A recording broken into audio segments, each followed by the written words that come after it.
Call this meeting to order. It's 5:30. Thank you.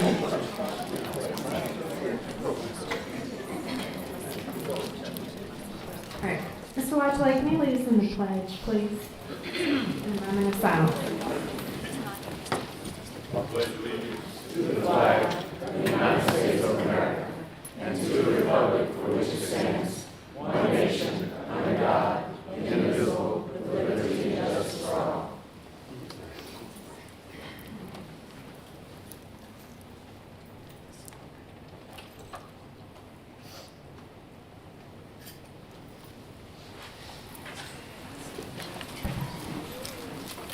All right, thank you.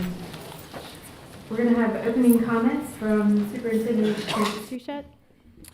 Board members, members of the public, this week was a week at which we started state testing. In the audience today, we have several of our academic people from a district that is here. We have some principals, we have some students.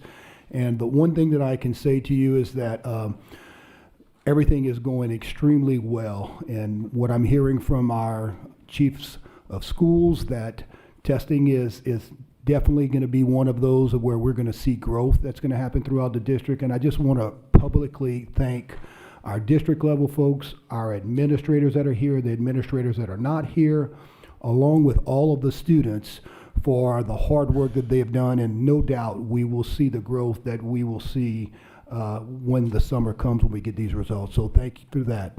And also today, in the next item, we're gonna have, this is Librarian Month.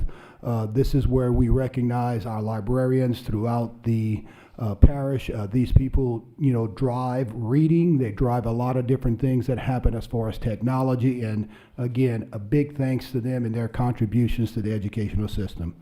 And last but not least, I want to first of all thank each and every one of you board members for what you do every day. I know that has been a very contentious last couple of months.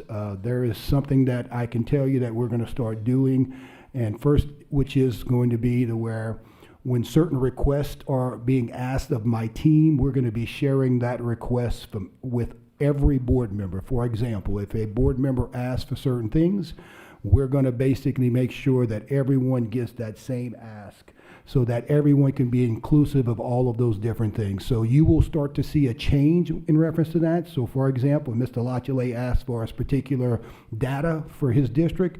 It seems like it's very important to not only give it to Mr. Lachele, but I think and everyone needs to, in case something does happen where he brings something up. So we will start that process. My team has heard that from me, and it's definitely something that we will move forward with. That concludes my comments.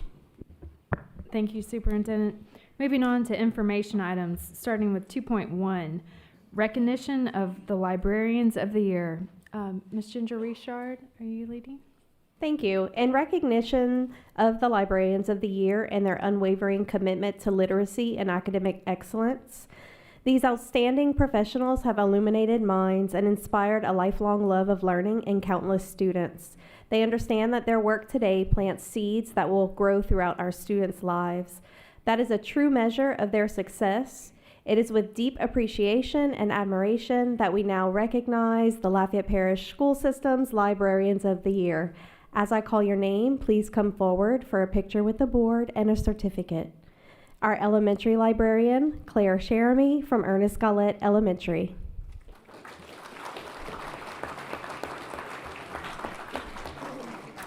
Our middle school librarian, Lisa Smith from Broussard Middle School.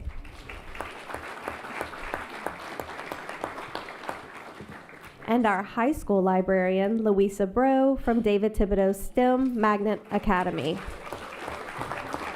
Congratulations again to our librarians.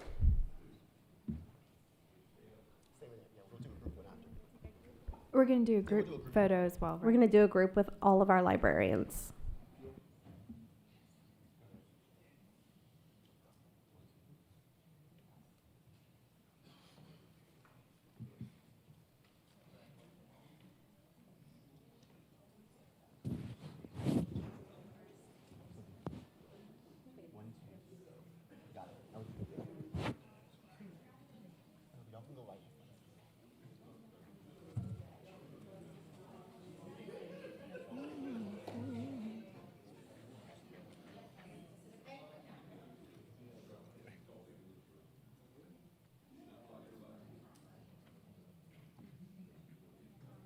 Yeah, a little closer. Thank, perfect. 1, 2, 3. Got it. Congratulations again to our School Librarians of the Year.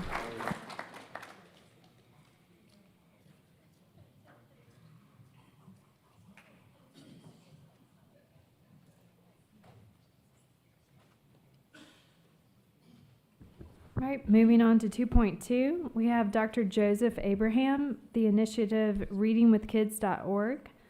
Dr. Abraham, are you here? Thank you. Madam President. Oh, yes, and Mr. Can I Edmond, say- I know that you put this on here. Would you like to start? Yes, ma'am. I just want to recognize Dr. Abraham. He's a graduate of UL and Tulane Medical School. He's also the founder of Acadiana Educational Endowment. Since their inception, they then gave $650,000 to kids in public schools and over 3,000 books. Thank you for what you do.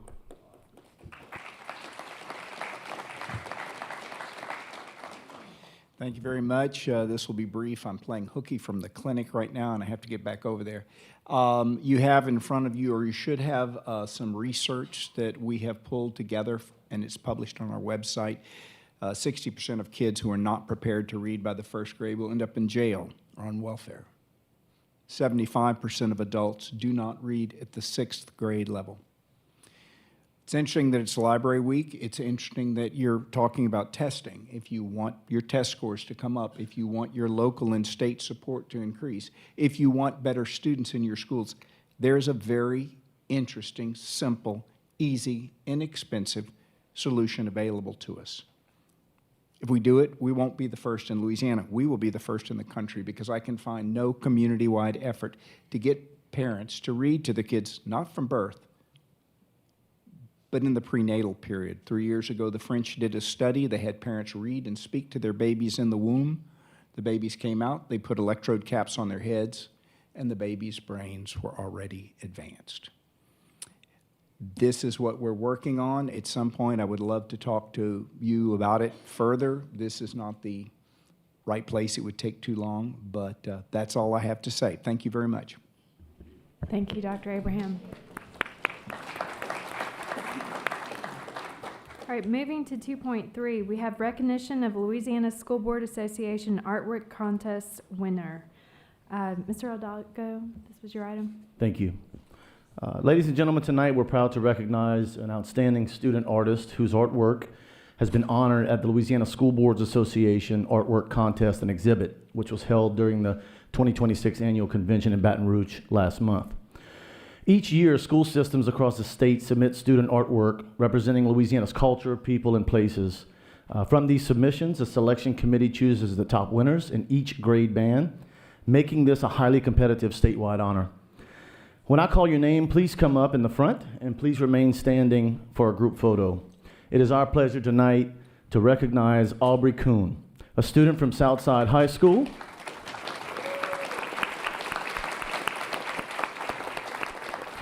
Aubrey took first place in the high school division. This achievement reflects not only Mrs. Kuhn's creativity and talent, but also the strength of the arts program at Southside.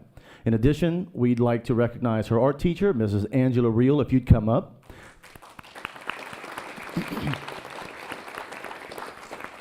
Congratulations on your guidance and encouragement and dedication to supporting the student artists. So please join me again one more time in congratulating Mrs. Kuhn and Mrs. Reel on this outstanding accomplishment.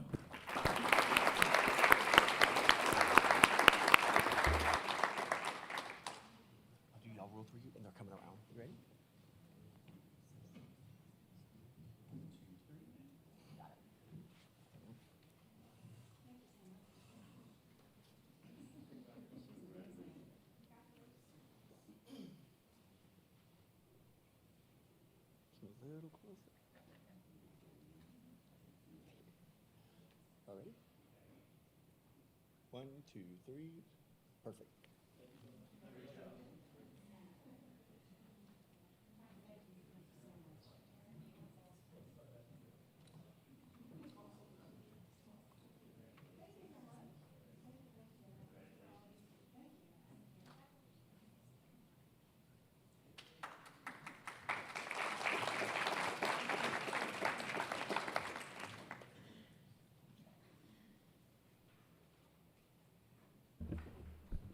All right, as an artist too, I'm truly proud of Aubrey Kuhn winning the LSBA artwork contest. I'm also on the LSBA board. I had nothing to do with any of the choosing, and just so proud that one of our students won.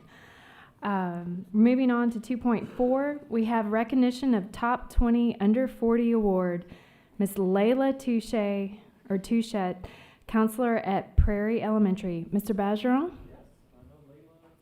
Look here. Hey, you are. come on up. Hey. Roddy, would you like to? Yeah, I want to say a few things. I didn't know if you wanted something to say. If you had anything, you can come to the mic and speak if you'd like to. Yes, would you like to speak? Sorry. Sorry, I'm really bad at sitting. It's okay. Okay. Hold the mic. So, I am a school counselor. I'm a proud school counselor.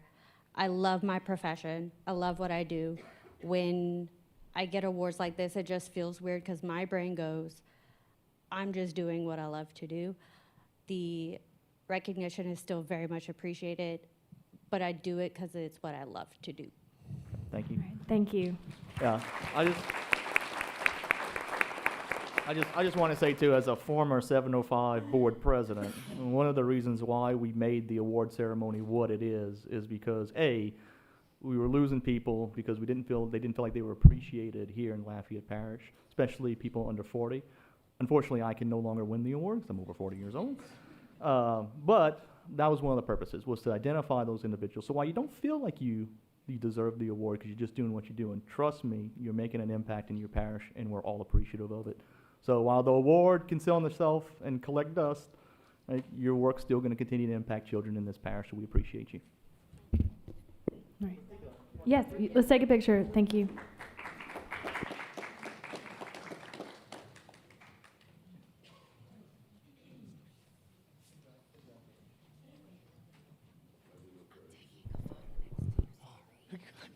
I was like, who is talking?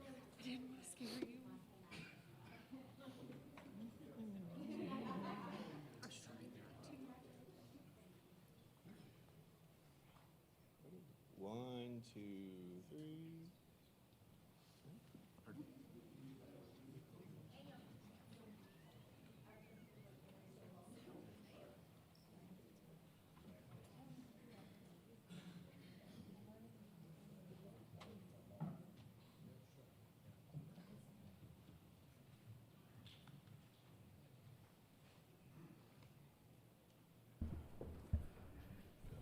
All right, now we're moving on to 2.5. We have a public hearing regarding the potential closure of Ove Como High at the end of the 2025-2026 academic school year on Thursday, April 23rd, 2026 at 3 p.m., followed by a special board meeting. I do want to note that this is tentative. So, would you like to comment, or is that all we need to say? No, Madam President. This matter, as was discussed last night about when the board moved forward, this is the next steps in the process. So again, we're saying right now these are the next tentative steps. Again, this is kind of a fluid situation that we're dealing with. So, but essentially, this is just the tentative placeholder that was put in place as a result of last night. Thank you. All right, moving on to 2.6. We have construction projects 2010 to present. Yes, sorry. Okay, I'm sorry. We're going to let Ms. LeBeau comment on 2.5. I had a few phone calls this week from my district about the gas flaring from pipelines near Como High School. Just want to let everybody know that there's several articles now online about it, but they're just flaring that for disposal purposes from the plant. So it has nothing to do with the school system or any danger with regard to the system. It just happens to be the pipeline that they're flaring happens to be close by to the school. So if anybody has any questions or concerns, feel free to reach out. Thanks. Okay, moving back to 2.6, construction projects from 2010 to present. This is actually an item that I had requested. There's been a lot of talk about construction projects throughout the district. There's been claims that there have been no improvements at certain schools. So I asked for a historical view of that. Ms. Gardner. Well, Superintendent, I'm going to turn it over to you because this is truly Yeah, so your let me category. first of all start off with is this dates back to 2010 to the present. You will see, and I would like to first of all start off with year to year. We have it by district, and you will see that across each of the different districts. I will tell you that we look at this data, and it's going to be very surprising when you see it, that you're going to think that we should be doing more in certain districts. I want you to pay attention to whether or not this is your district or not as far as the total, but I really want you to pay attention to the last 3 years that this administration has been in and seeing exactly how much more money we are spending on construction. So just kind of take a look at this, and then we can answer any questions. Ms. Garner, do you want to walk us through the slide just so you can? No, we're going to need to. We don't? We're going to need to let Anthony do this. Anthony Okay, is the thank one you. that compiled all this. So as the superintendent mentioned, this starts from 2010. In each column, you can see the amount of money that was spent on each district. And when you look at the last column, it says total budget. So this includes all of the years that we spent money on each district, but it also includes future projects. So that's not quite clear. I just wanted to make you aware of that. So the first file that we're looking at is by district. And if you open up the second file, which is by school,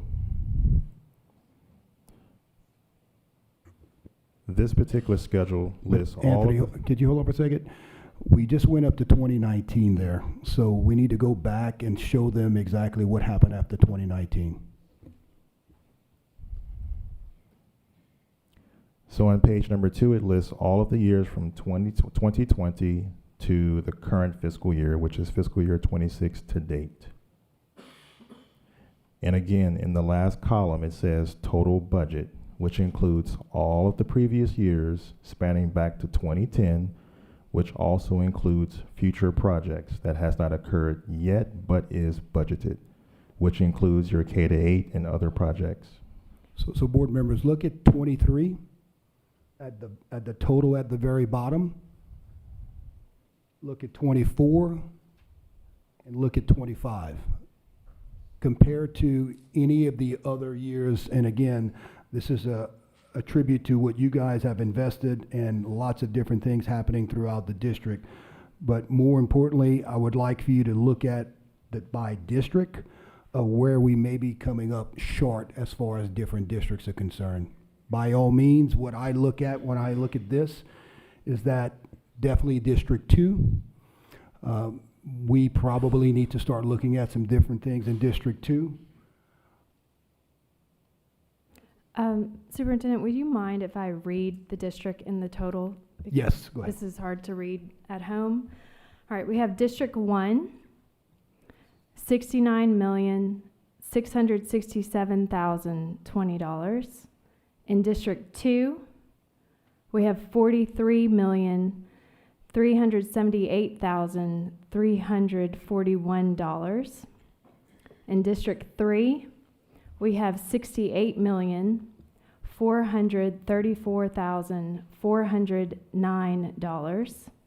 In District 4, we've spent $119,222,241. In District 5, we've spent $81,695,442. In District 6, which is the most, we've spent $184,067,540. In District 7, we've spent $56,603,377. In my district, District 8, we have spent $89,585,623. And in District 9, we have spent and again, this is also projected and budgeted, $124,455,905. Yes, Ms. LeBeau. So between term 1 and term 2, I know my schools were adjusted. Does this anticipate, is this the historical District 7 or this So- is the current District 7? So are we ready to go to the next slide? Yes, so there were some Gonna go by school. redistricting. Anthony, can you, We'll see or about Ms. school. Garner, can you go to the next slide? The next PDF that has it listed by school, please? Thank you. So what Ms. LeBeau is referring to is that we did have some redistricting between our terms, and so some schools switched which district that they were in. So this is a little more accurate that you can see which schools have had investment. Ms. Gardner, It's them back there. is there a way to fit it all on the screen at the same time? There we go. Do you need me to read all of these? Sorry, we have 47 schools. This is available on our website. Everyone here, everyone at home can go to our website and read this PDF. Madam This is President. listed on community, by the way. Sorry, on community. How, can you, let's see, who's our expert? How can they find this on our website? If you go to our website and you go under board, and then you go under community, you will go to tonight's meeting and all the agenda items and attachments are there. And it's under informational. Excuse me, Madam President. Yes, Ms. Strahan? Thank you. I too have taken a look at the information provided for this 17-year snapshot. So I'd like to make a few comments in regards to this 17-year snapshot, in particular for District 4, but I am going to speak about, give a little context to this since it was only these spreadsheets provided and no detail, no backup detail provided with this. So in District 1, we have, so I'm going to go over like how many schools in each district as of the term that I've been in, which started with fiscal year 24, calendar year 24. So District 1 has 5 schools, District 2, 3, District 3, 5, District 4, which is my district, has 10 schools, District 5 has 4 schools, District 6 has 5 schools, District 7, 4 schools, District 8, 4 schools, District 9, 4 schools. So to bring these two charts, these two spreadsheets into a little bit of context, for District 4 has 10 schools at that 119,000 compared to Million. I'm sorry, that's right, I'm sorry, 119 million, because these are all in millions. 119 million, but it's for 10 schools. It's not for 3 schools, it's not for 4 schools, it's not for 5 schools, 6 schools. This is for 10 schools that $119,000 has been invested or monies have been directed towards for District 4.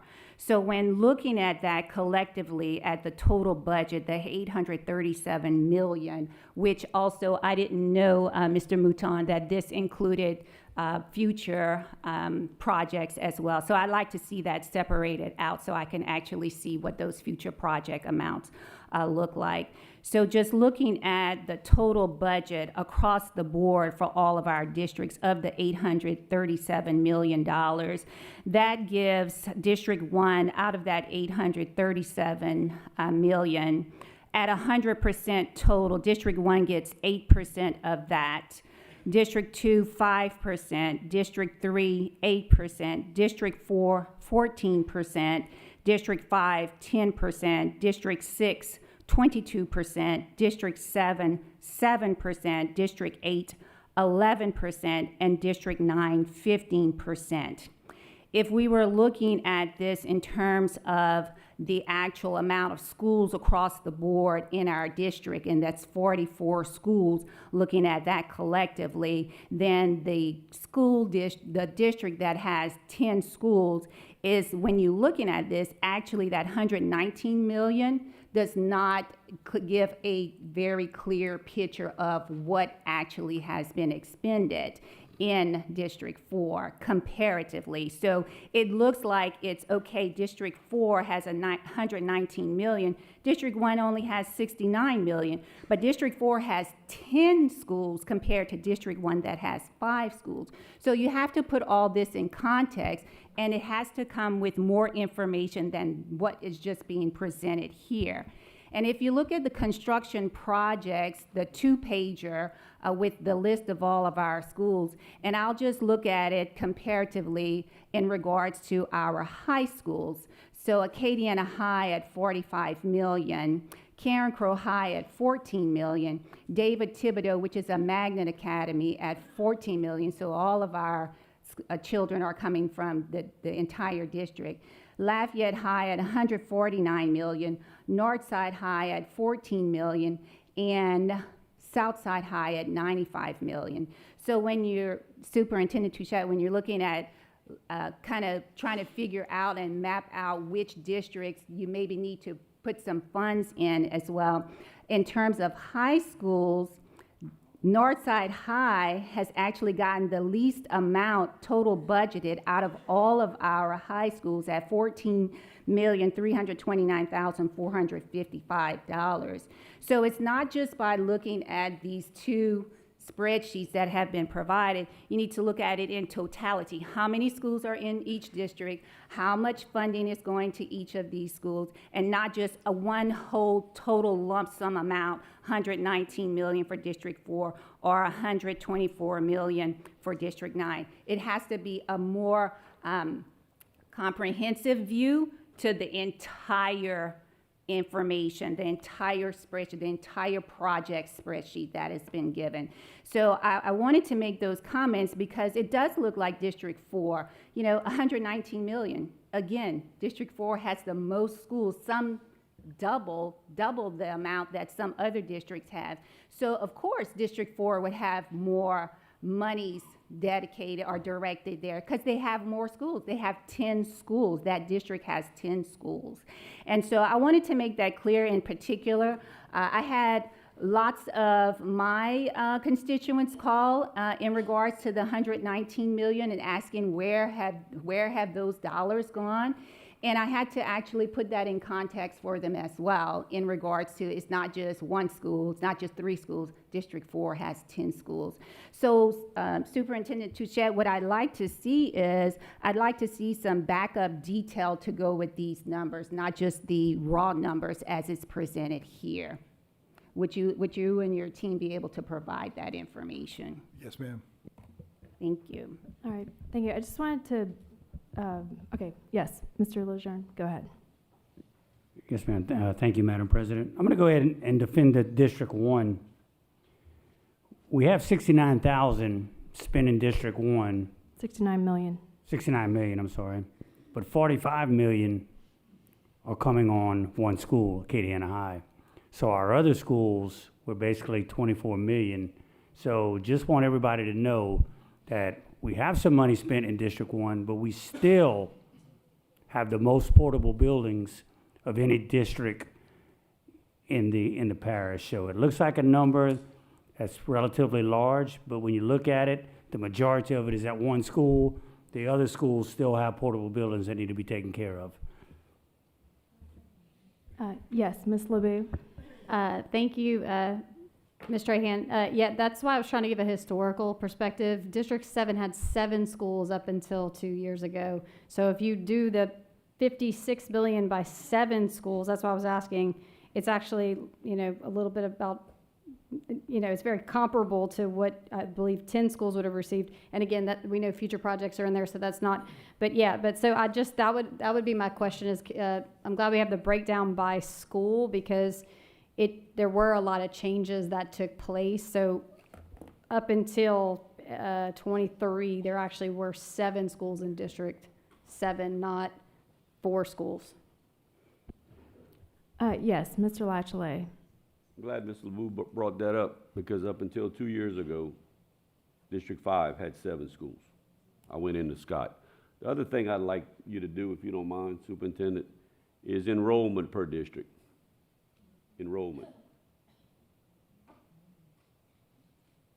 That in itself will tell you if facilities, you know, how many students per facility, size of facility. So I'd like you to do it according to enrollment. Yes, sir. Thank you, Mr. Latchley. Do we have any other comment? Yes. Go ahead. District 9 is very thankful for the funds that this and the previous board has expended in District 9. Thank you. I just had a Mr. question. Badgeron. I just, while we're doing breakdown of numbers, can you break down what multiple is too? Because I don't Right. It just says multiple, and I get sometimes we purchase things that all schools or multiple schools can use. You can just break that down for me. I can attempt to answer that. So going back to the records, we had to go to the catacombs to get some of these numbers. So there were a number of records, if you will, or data that had multiple schools or multiple districts that were commingled together, and that would define what the other is in those cases. So some things we could not separate out. I appreciate it. Thank you. Sure. All right, thank you. Mr. Ham, what you said made me realize that this would be much easier to read. I don't feel like we budget based on buildings, we budget based on the number of students.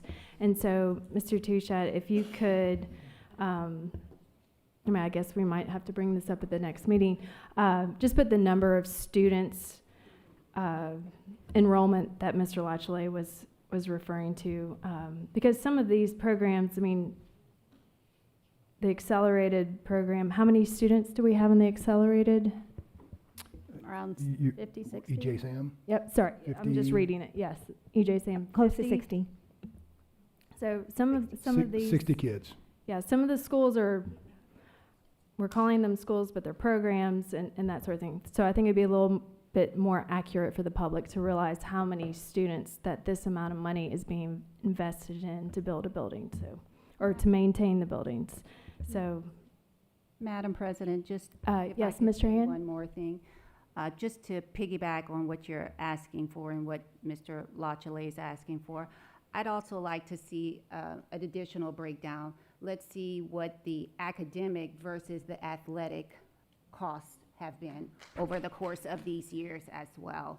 So what funds have we, this board and prior boards have approved for athletic that falls into these big dollar amounts here compared to academic? Yes, ma'am. Ask one more. all right, yes, Ms. LeBou. The sales tax building, does that fall under other? It could. Okay. But we have to, just so the public knows, we also have to maintain a building where sales tax collection, we own that building, and we have to maintain that building as well. So there are several other facilities that we have on here that you may not be contemplating, but there may be multiple or other. Right, and I'm wondering, Mr. Mouton, this building is in Kate's district, so can we, I'm just kidding. Yes, I would like it to be very accurate based on our academic schools, the amount on the schools, rather than, I think this list includes some places that we don't have students. So, just want to make it very evident on the student count. Sure, we'll do our best based on the data that we have available to us. Okay, thank you. All right, we're moving on to the consent agenda. We have item 3.1, discussion or if you want an item pulled, please say you would like it pulled. Item 3.1, discussion and/or action regarding early obligation of textbooks / site licenses funds. Item 3.2, discussion and/or action concerning summer operating hours and work schedule. Item 3.3, discussion and/or action concerning revisions to the Appendix A Schedule of Fees for Policy JS, student fees, fines, and charges for the 2026-27 school year. Pull that one. Item 3.4, discussion and/or action to reallocate funds to LJ Alamo Wing Edition. Item 3.5, discussion and/or action concerning the April budget to actual revisions for fiscal year 25-26. Item 3.6, discussion and/or action regarding the voluntary benefits request for proposal. Pull it. Gotcha. Item 3.7, discussion and/or action regarding the district's 403B program request for proposal. Item 3.8, discussion and/or action concerning resolution 04026-2170, Week of the Young Child. Item 3.9, discussion and/or action concerning resolution 04026-2173, National Autism Awareness Month. Item 3.10, discussion and/or action concerning resolution 04-026-2171, School Library Month. Item 3.7, discussion and/or action regarding resolution 04-026-2174, a resolution in support of Constitutional Amendment 3, teacher pay raise. Pull that one. Item 3.12, discuss and/or action concerning resolution 04-026-2172, National School Bus Driver Appreciation Day. Item 3.13, discussion and/or action concerning revision to policy GBC, recruitment of personnel. Pull for discussion, please.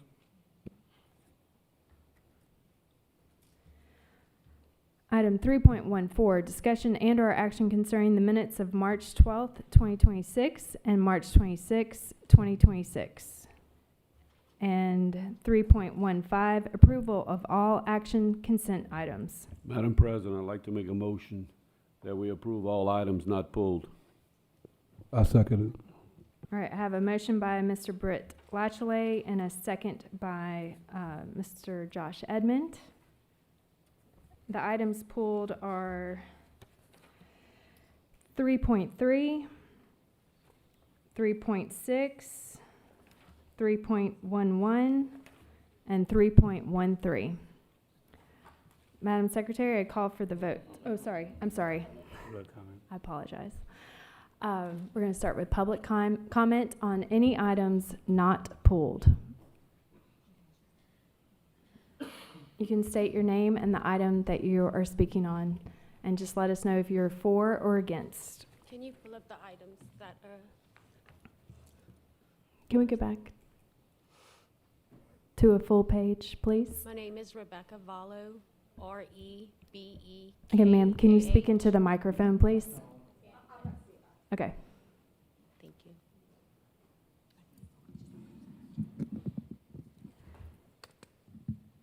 My name is Rebecca Vallo, R-E-B-E-K-A-H.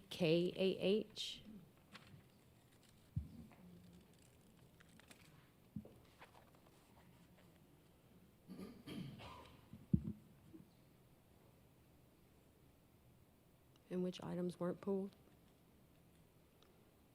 Can you try to speak into the microphone? I'm having a hard time hearing I'm sorry, you. which items weren't pulled? Oh, we already say that. Which item are you speaking on? The ones that aren't pulled. Okay. Which item?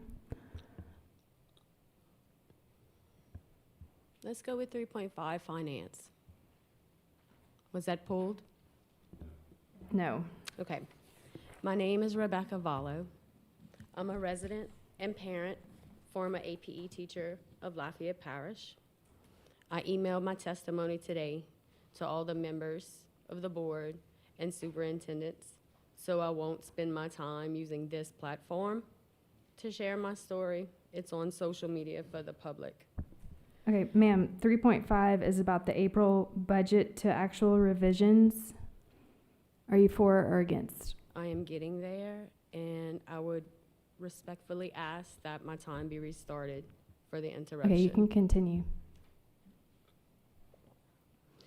But I do thank you for the responses, and for asking for boundaries. Please do not contact me unless it's documented. I am only speaking publicly and through documentation at this time.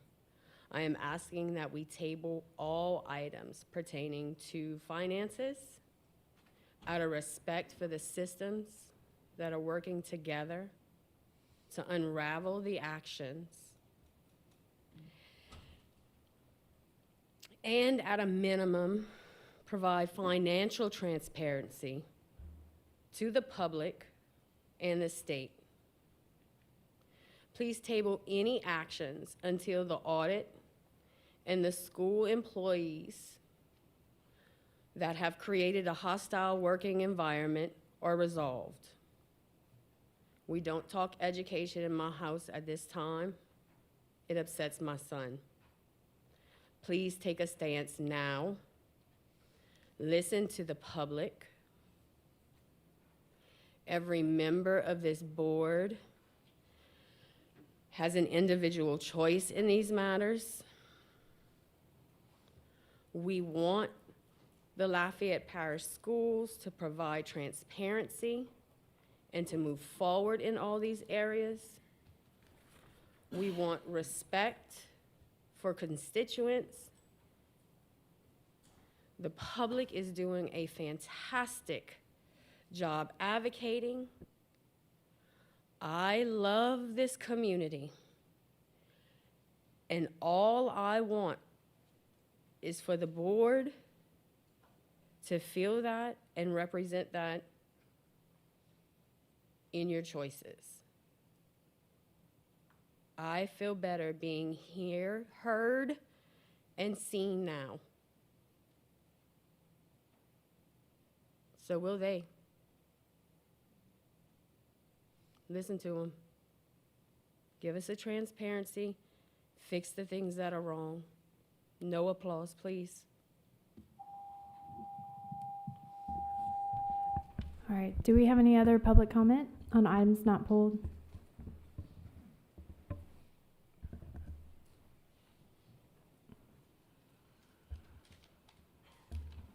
Just state your name and which item you're speaking on, please, if you're for or against. Thank you. Andre Stafford, 3.7, the 403B, and I'm for it, for the opening the RFP process. Good afternoon, everybody. My name is Andre Stafford. I am a chartered retirement planning counselor and qualified plan financial consultant with Cornerstone Wealth Management, and I am the financial advisor for the 403B here at LPSS. I'd like to first start off by saying that I do fully support the RFP process. As plan administrators and fiduciaries, this kind of due diligence is important. Over the past several months, Trish, Tamara, and I have actually been doing something like this internally, kind of just evaluating the current record keeper and other record keepers and comparing them, comparing cost and essentially just participant experience overall. As the advisor on the 403B, my primary focus has been improving outcomes for those teachers and the staff. That's meant focusing on consistent engagement through webinars, faculty meetings, new hire orientations, and from what I found to be the most effective, one-on-one meetings. And really my role kind of extends beyond managing just the 403B. I try to be a resource for employees both inside the 403B and outside, just helping them make sense of everything that they do have access of. I also think LPSS here has a unique opportunity for their staff and for their teachers. You are part of a shrinking number of school systems who actually offer a supplemental retirement plan. And I think that's something you shouldn't take lightly. I certainly take ownership in that. So I truly like to make sure that all the faculty, staff, teachers truly know what they have access to. And as I mentioned earlier, we do welcome the RFP process, as this should lead to a better experience for the participants of the plan. And while most of my work pertaining to the plan has been with Trish and Tamara, after working with the plan and the participants over the past 2 years, I would love the opportunity to meet and sit down with each of you to talk about what it is I actually do with the participants day in and day out. So again, thank you for this opportunity to speak with you, and I hope to have the opportunity to continue working with you all in the future. Thank you. All right. Thank you, Mr. Stafford. Do we have any other comment on items not pulled? All right, seeing none, I'm moving to board comment. Do we have any comment on items not pulled by any board members? Okay. Would we like to read any resolutions?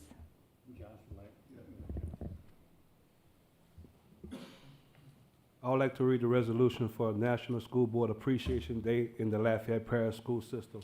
Resolution 0-026-2172. Whereas 293 licensed school bus drivers, 10 transportation office staff, and 1 transportation supervisor who transport a majority of the district students safely to and from school each day. Whereas school bus drivers travel each year on regular routes, field trip routes, vocational routes, and special educational routes. Whereas the safety and well-being of these children are the utmost concern of all LPSS parents, school administrators, and trust school bus drivers with the welfare of these children. The position of a school bus driver requires tremendous responsibility. They are to maneuver through traffic regardless of road conditions while maintaining the conduct of children on the bus, and are looked for leadership and life-saving decision-making in the event of an emergency. Whereas the National Safety Council has documented the far smaller number of accidents and fatalities per capita on school buses than automobiles. Whereas school bus drivers direct children while they are exiting the bus at their destination, school bus drivers are able to observe any suspicious activity or people along their bus route and communicate that information to the proper authorities. Now therefore be it resolved, the Lafayette Parish School System wants to publicly thank the school bus drivers and transportation office staff for their hard work and dedication in providing a safe ride to and from school for the students in our district. Be it further resolved, the superintendent or his designee shall celebrate National School Bus Driver Appreciation Day on Thursday, April 30th, 2026. Thank you, Mr. Edmond. Mr. David, you would like to read which item? Yes, ma'am. I want to read School Library Month Resolution Thank 04-026-2171. But before I start, I do want to thank the bus drivers. Tough job, tough job, just to drive through this traffic in Lafayette each and every day. Do an outstanding job greeting the kids first, getting them home at the end of the day. So thank you, bus drivers, for what you do. And librarians also. Whereas the school library is to ensure that students and staff are effective users of ideas and information, whereas the school librarian's role is to provide the leadership and expertise necessary to ensure that the school library is an integral part of the instructional program of the school, whereas the Lafayette Parish School Board has entrusted the school librarian in each school to teach the skills of locating and using information through traditional resources and new technologies to provide literature, appreciation activities, and to guide and encourage content and recreational reading to every student, whereas lifelong learning begins and is systematically developed through the school library curriculum of the elementary and secondary schools, whereas the school library contributes to the individual growth and development of all students while fostering both excellence and equity in education, whereas the school librarians of Lafayette Parish have dedicated themselves to work for quality school libraries for all students. Now therefore be it resolved that the Lafayette Parish School Board does hereby proclaim April 2026 as School Library Month in all of the public schools of Lafayette Parish, and calls upon school administrators, teachers, students, and citizens of Lafayette Parish to recognize and support this action and to participate throughout the month of April in the celebration of School Library Month. So again, thank you, librarians. If you haven't been to a school library lately, it's way different than it used to be. They're on the cutting edge of technology and do a great job of teaching skills that were never taught before. So guys, thank you. All right, thank you. Mr. Hidalgo, do you mean to have your mic on or no? Okay, all right. Ms. Strahan.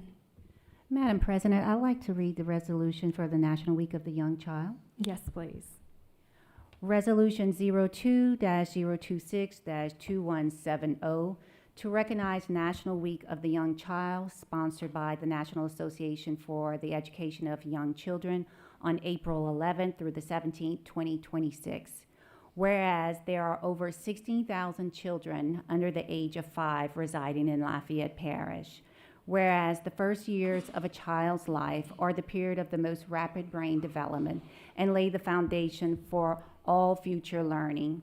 Whereas 2 out of 3 Louisiana families have both parents or a single parent working, which creates an essential driver in the workforce to accessing high-quality, reliable child care. Whereas high-quality early care and education can help lessen the effects of poverty, detect and remediate delays, identify and help prevent child neglect, and lead to positive outcomes for individual children, helping them be better prepared for school and more likely to succeed in life. Whereas high-quality early childhood education depends on high-quality early childhood educators who ensure that children supported by families have the early experiences they need for a strong foundation. Whereas young children need skilled, educated, competent, and consistent early childhood educators and developmentally appropriate, accessible, and available early care and education settings. Whereas all early childhood educators teaching in infant through preschool classrooms need opportunities to acquire critical skills, knowledge, and competencies to best meet the needs of our youngest learners. Whereas the celebration of Week of the Young Child highlights the vital role high-quality early care and education plays in the lives of young children and families in the state of Louisiana and our community of Lafayette. Therefore, it duly resolved that the Lafayette Parish School Board does hereby designate the week of April 11th through the 17th, 2026 as National Week of the Young Child, and does hereby recognize that when our society invests in early childhood, we also invest in our community and the future of Lafayette. And I'd like to thank all those early childhood educators, the pre-K program that we have here in Lafayette Parish, for doing such a wonderful job, because early learning starts with our youngest babies. So thank you all. Thank you, Ms. Strahan. Do we have any other board comment or resolutions? Okay, seeing none, I call for the vote.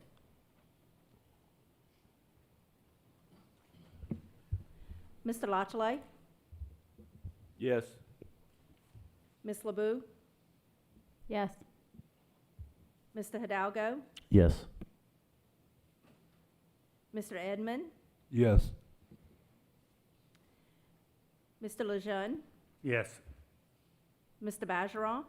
Yes. Mr. Davidson? Yes. Ms. Trahan? Yes. Ms. Mason? Yes. 9 for, none against. Motion carries. Thank you. All right, we're moving to the items that were pulled. We are going to start with 3.11 that was pulled. We have a guest waiting. Mr. David Lejeune, you pulled this item.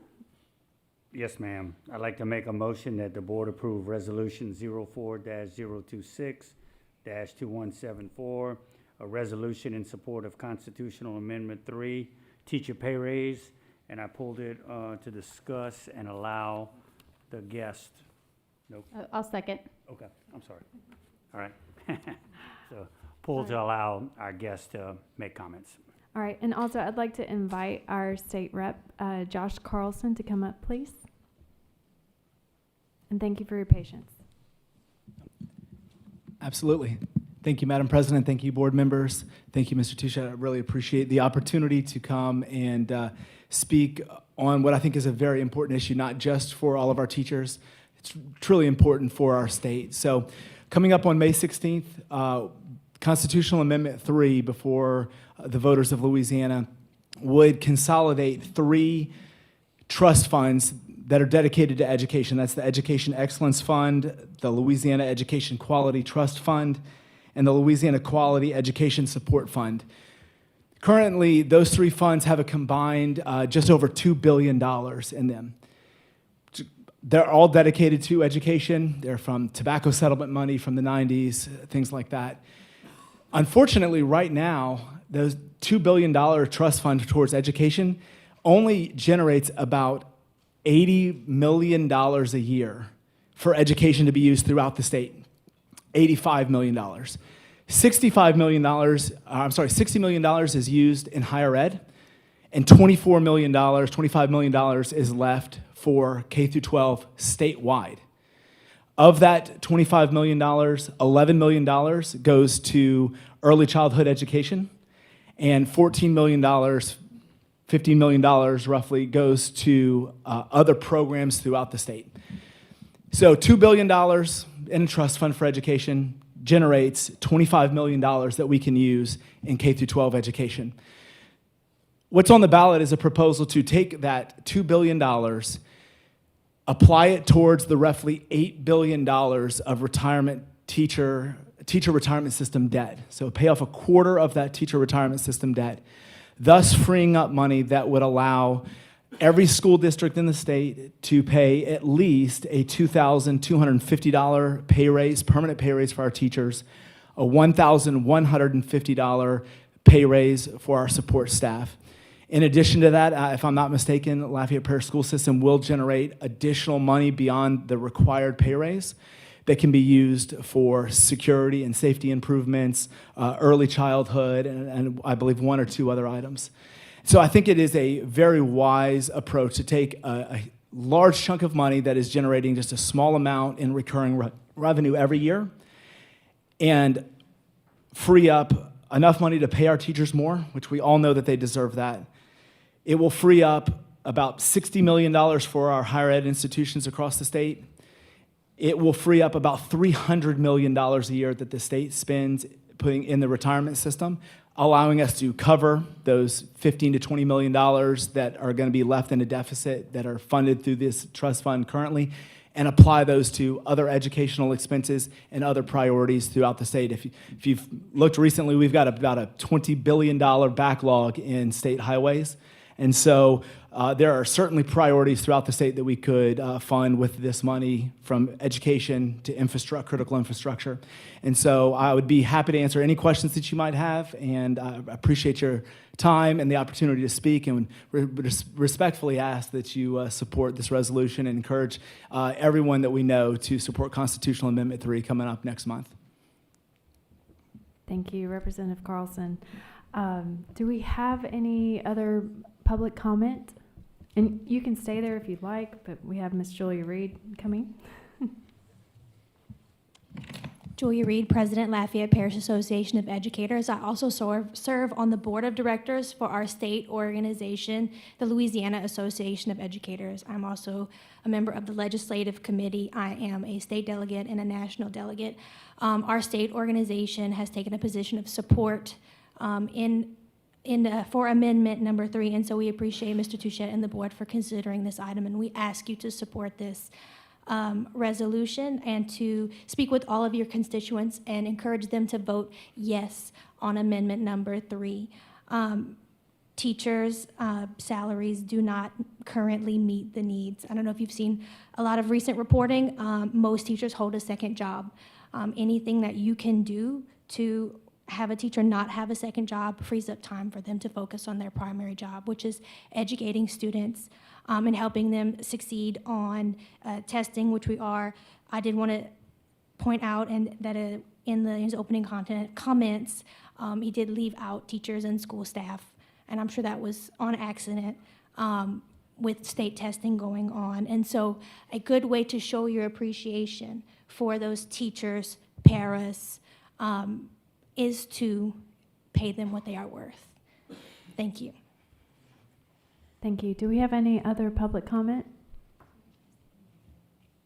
Okay, seeing none, I'm going to move to board comment. Representative Carlson, thank you so much. Thank you very much. Have a Thank safe you, trip members. back to Baton Rouge. Thank you. Yes, Ms. LeBeau. What is our portion of the unfunded accrued liability for retirement, just so they'll understand what that amount would be for Lafayette Parish? Do we know off the top of our head? No, I don't have that number. Okay, but it's millions and millions and millions of dollars, just so Oh, everybody knows. absolutely. Yeah. Okay, thank you. Yes, Mr. Roddy Bergeron. I'm just gonna keep it short and sweet. Every year I've been on the board, I have voted for permanent pay raises for educators and anyone else I could. This is gonna be the same thing. Like, any more money we can put in an educator's pocket so they help at home and relieve any kind of, financial burdens they may have, and or, right, to make sure that we do pay people what they are worth. And we will continue to fund pay raises for educators in whichever possible way we can, safely do it in whichever manner we can. So I am fully in support of this. I usually don't say how I'm going to vote, but I just want to put on the public record, I fully support this. Thank you. Do we have any other board comment? Mm-hmm. Oh, yes, sorry. Mr. Hidalgo. It's a no-brainer. Fully in support. I thank all our teachers, all staff for what they do, because this is for teachers and support staff. And Ms. Julia was spot on. I mean, I don't know if we know yet exactly what they're worth, but they're worth more than what they're getting. So I'm in support. Yes, Mr. David Lejeune. Yeah, same thing. I'm going to agree with Mr. Hidalgo and Mr. Bergeron. They definitely deserve to be paid what they're worth. Probably can't afford it to pay them all what they're worth, but every little bit that they get is better than what they had before. So teachers and paras and everybody else that works in the system, thank you for what you do each and every day. Thank you. Do we have any other board comment? Oh, I'm sorry. Mr. Mouton, did you want to add? Yes, I was able to find the number actually. So for TRSL specifically, it's about $290 million of unfunded accrued liability. Thank you, Mr. Mouton. So I don't know how it would operate, but can Mr. Carlson explain, or Representative Carlson, can you explain what would Lafayette Parish be given that money all at once, over time? How would that operate? Since the legislature oversees all of the statewide retirement systems and ultimately have accountability for those, if the voters approved Constitutional Amendment 3, we would take that $2 billion and apply it directly towards the total unfunded accrued liability is $8 billion. Yeah.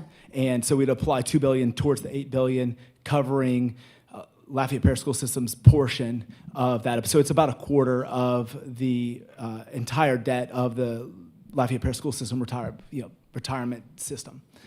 Great. So it would apply directly to TRSL, and so the state would cut them a check. It wouldn't go to the school system and then back to TRSL. Yeah, but it would effectively reduce our liability by 25%, which would be phenomenal. That's right. So, If you had a credit yeah. card with $10,000 balance and you paid $2,500 off, then your recurring monthly minimums next month are going to be significantly lower, and that's really effectively what we're doing. Great, thank you so much.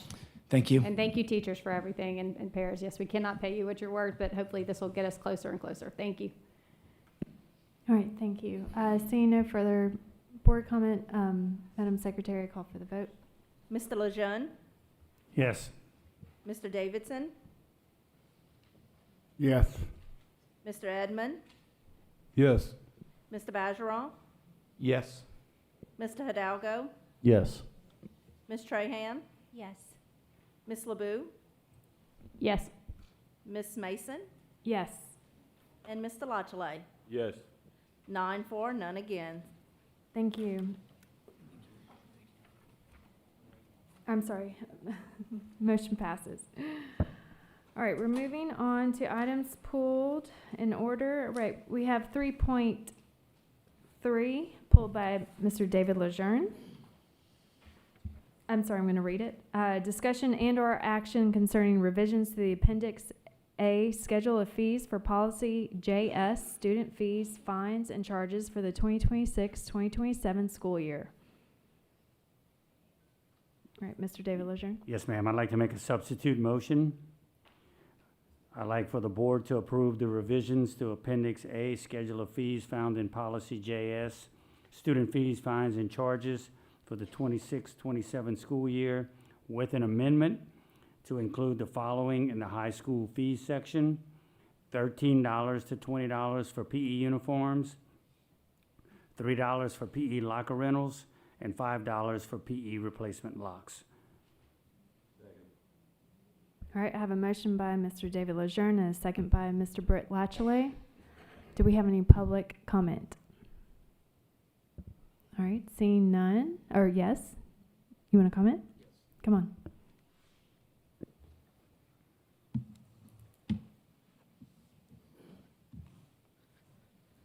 My name is Mark Bergeau, and I will be clear up front. While you are hearing my voice coming out of this face, this is the face my voice represents tonight. My son and only child, Braden, an autistic child currently at Broussard Middle in autism-geared special education classes, who is supposed to be attending Como High next year, and I hope my voice represents the rest of the special education students of this great parish. In reference to pages 2, 3, and 4 within the document linked within resolution item 3.5, school fees by course, fiscal year 2026-27. Wait, we're talking on 3.3? It's I'm sorry, it is 3.3. You're just misspeaking? Okay, it is sorry. 3.3. I just want to make sure mistyped. we are all on the right page. Thank you. Sorry, 3.3, school fees by course, fiscal year 26-27, under the subsection special education. We see there are fees of $15 to $25 for a special education class fee and a $20 fee for gifted enrichment. These fees have apparently been charged within the district for at least the last few years, but the recent actions of this board has us looking more closely at everything, and this fee schedule currently does not appear on the LPSS site for the current 25-26 school year. Lack of transparency, and this stood out. Within the document put out by the Louisiana Department of Education in May 2025, titled Louisiana's Educational Rights of Children with Disabilities, on page 7 in the section Free Appropriate Public Education, special education and/or related services designated to meet the individual needs of each student at no cost to you, guaranteed to all eligible students with disabilities by the Individuals with Disabilities Education Act. Also, on page 12 of this same document, under laws and regulatory bulletins, it states, the following federal and state laws or regulations guarantee that a student with a disability has a full educational opportunity to benefit from a free, appropriate public education. State published regulatory bulletins are available to you through the local education agency and Louisiana Department of Education. Including the federal laws, the Individuals with Disabilities Education Act, the Section 504 of the Rehabilitation Act of 1973, Family Education Rights and Privacy Act, and the Americans with Disabilities Act of 1990, state law. Based on this information, we ask that these fees being imposed on special education students in Lafayette Parish be removed from this fee schedule for the 2026-27 fiscal school year and beyond, because this is a clear violation of these federal laws, potentially exposing this school district to future litigation that wastes taxpayer money and attorney fees fighting the violation of these laws.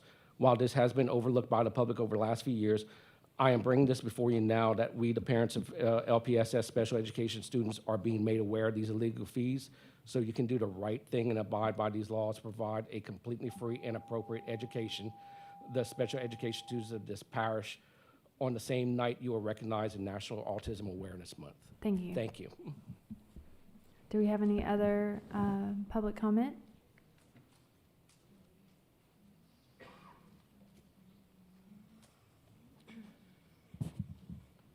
Hello.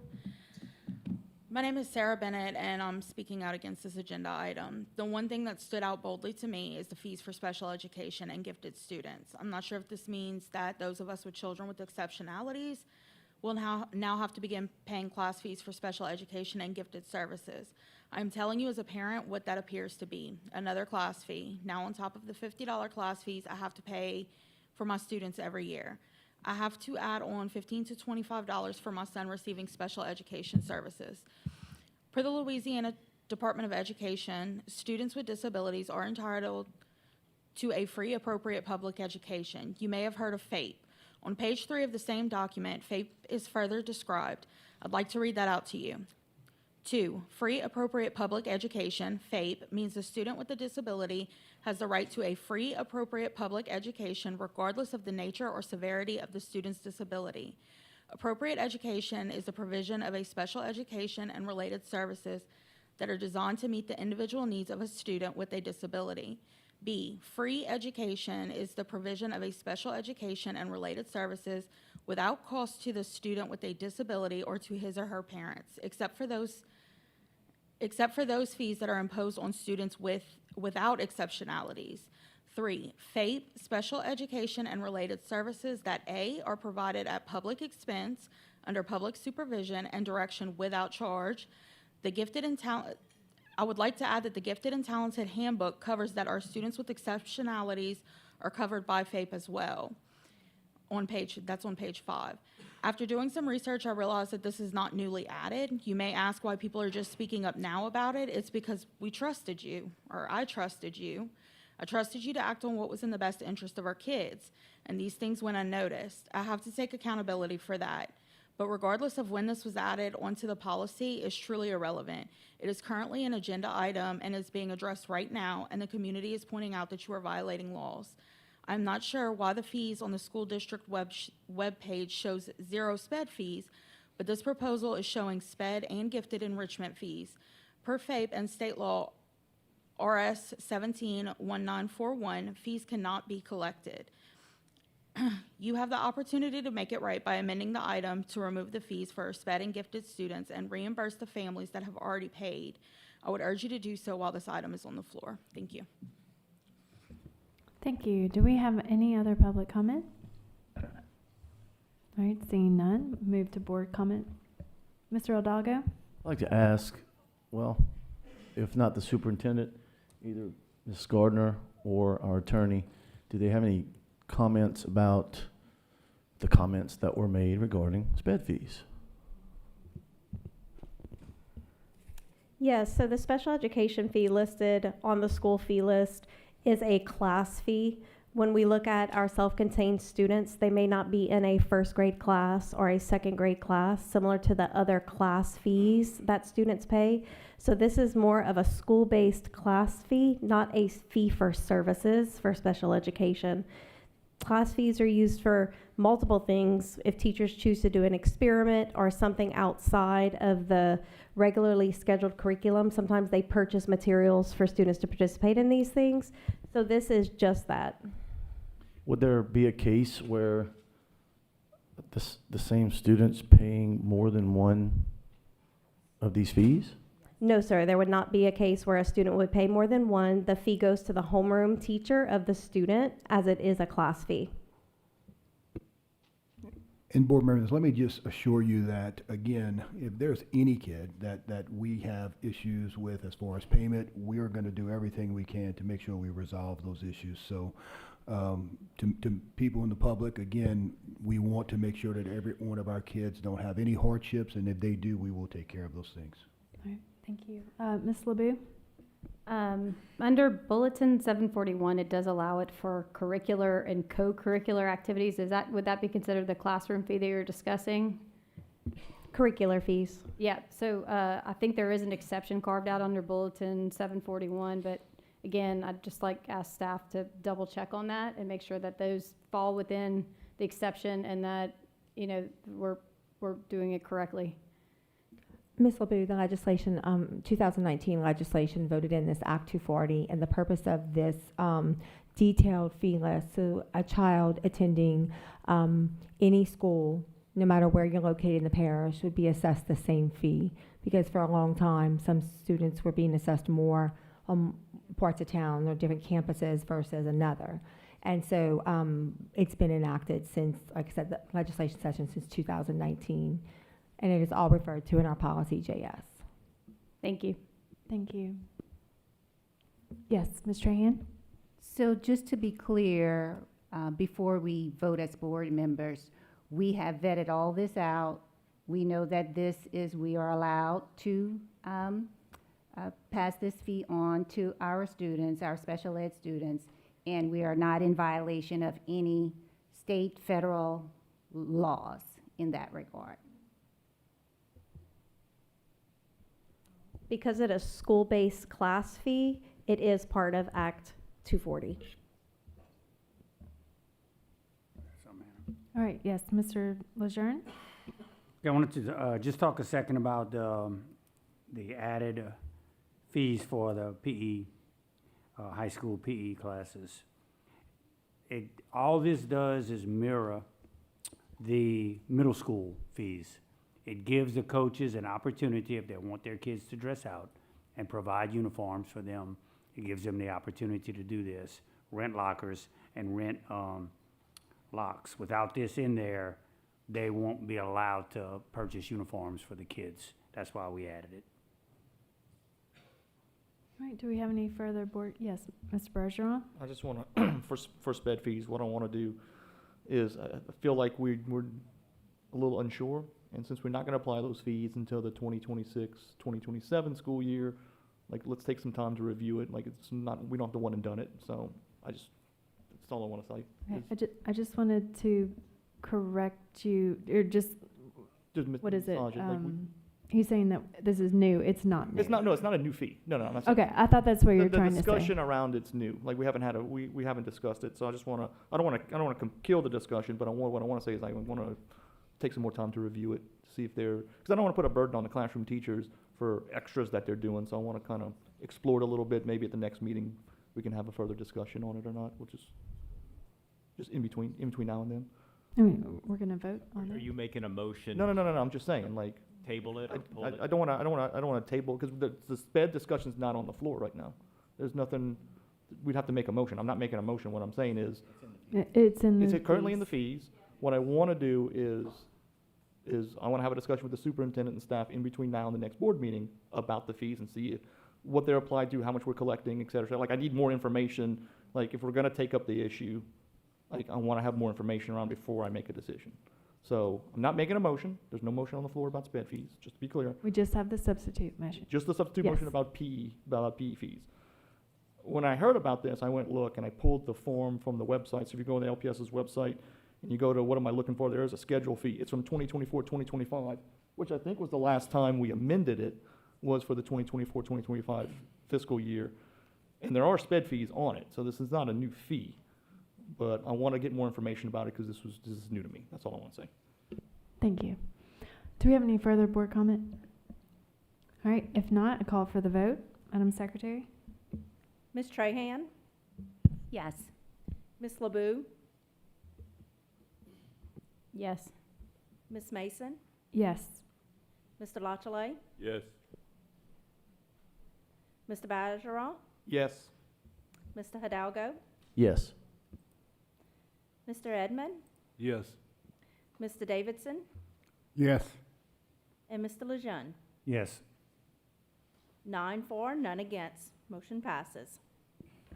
Thank you. Moving down to 3.6, discussion and/or action regarding the voluntary benefits request for proposal. Mr. Roddy Bergeron, you pulled this? He'll Jeremy did. I'm sorry. I beat him to it, you know. Y'all, I'm hearing your voices the same. Thank you. All right. Thank you. Yes, Madam President, I'd like to make a motion. Before I do, though, I want to give a heads up to Ms. Gollett and Ms. Gardner that my motion is going to slightly differ from the recommendation. I move that the board give the superintendent authority to direct staff to initiate a request for proposal for voluntary benefits, adhering to the timeline and specifications outlined in the 1.1 calendar of events section, and that the superintendent bring the findings and a recommendation to the full board. I'll second it. I have a motion by Mr. Hidalgo, second by Mr. Roddy Bergeron. Is there any public comment?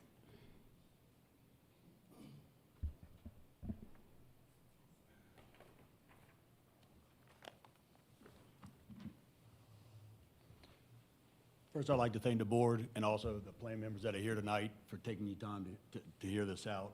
My name is Charlie Babineau. I'm with Hub International. Along with me is Mr. Lynn Fontaine, Ms. Brooke Brunet, both with Hub International, along with Mr. John Dodge with AGM.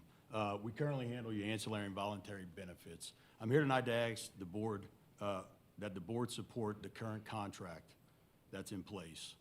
The members and administration are pleased, so why would we disrupt that? We've done the job that the board has asked us to do. We cleaned up the program, have provided superior service, and for the most part, saved the members money through decreased premiums, except for a small number of outliers where the loss ratios were not favorable. And we were able to manage the increases for best case results for our plan members. From a service perspective, we took over a program that was in turmoil with AFLAC. We bridged the gap for positive movement to make sure providers were paid on behalf of the members. This is just one of many situations that we have stepped in and provided positive results. We've implemented superior technology. Our enrollers have done a wonderful job within the parameters LPSS provided, and we have handled service requests in a timely manner. Annually, we shop the lines of coverage. We're responsible for shopping. For example, we went to 21 markets for the dental and vision, 22 on the life and AD&D.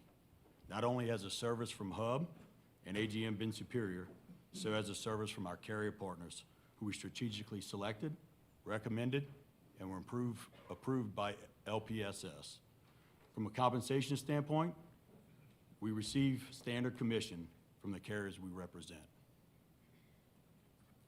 To back that up, we provided internal reports along with supporting carrier documents to provide full transparency. The reports provide, in working with Ms. Gardner and Ms. LaBeouf, along with her team, we've received favorable reviews verbally and in writing throughout our time that showed their appreciation for the work that we do. I'd like to respectfully ask the board to honor the contract that embodies a 4-year period. The contract was approved through a formal RFP with insurance committee oversight, where the retirees had a voice. The board formally approved the proposal, and it was signed by Mr. Touchette on 9/7/23 for work to begin on 1/1/24. The contract takes us through 1/1/28. We have operated in a transparent, service-oriented way for the members to benefit. Thank you. Thank you, Mr. Babineau. Do we have any other public comment? All right, seeing none, I move to board comment. Mr. Lashley? I guess I wasn't expecting this to hit the agenda. My almost 12 years on the board, Ms. Gardner gets a kick out of when I say this. It seems like it's Groundhog Day. I've probably heard all I want to hear about insurance for the rest of my life, just for the fact of it continuously comes up. And I wasn't expecting this to come up because it's my impression the system was happy. And there is still 2 years left on the contract.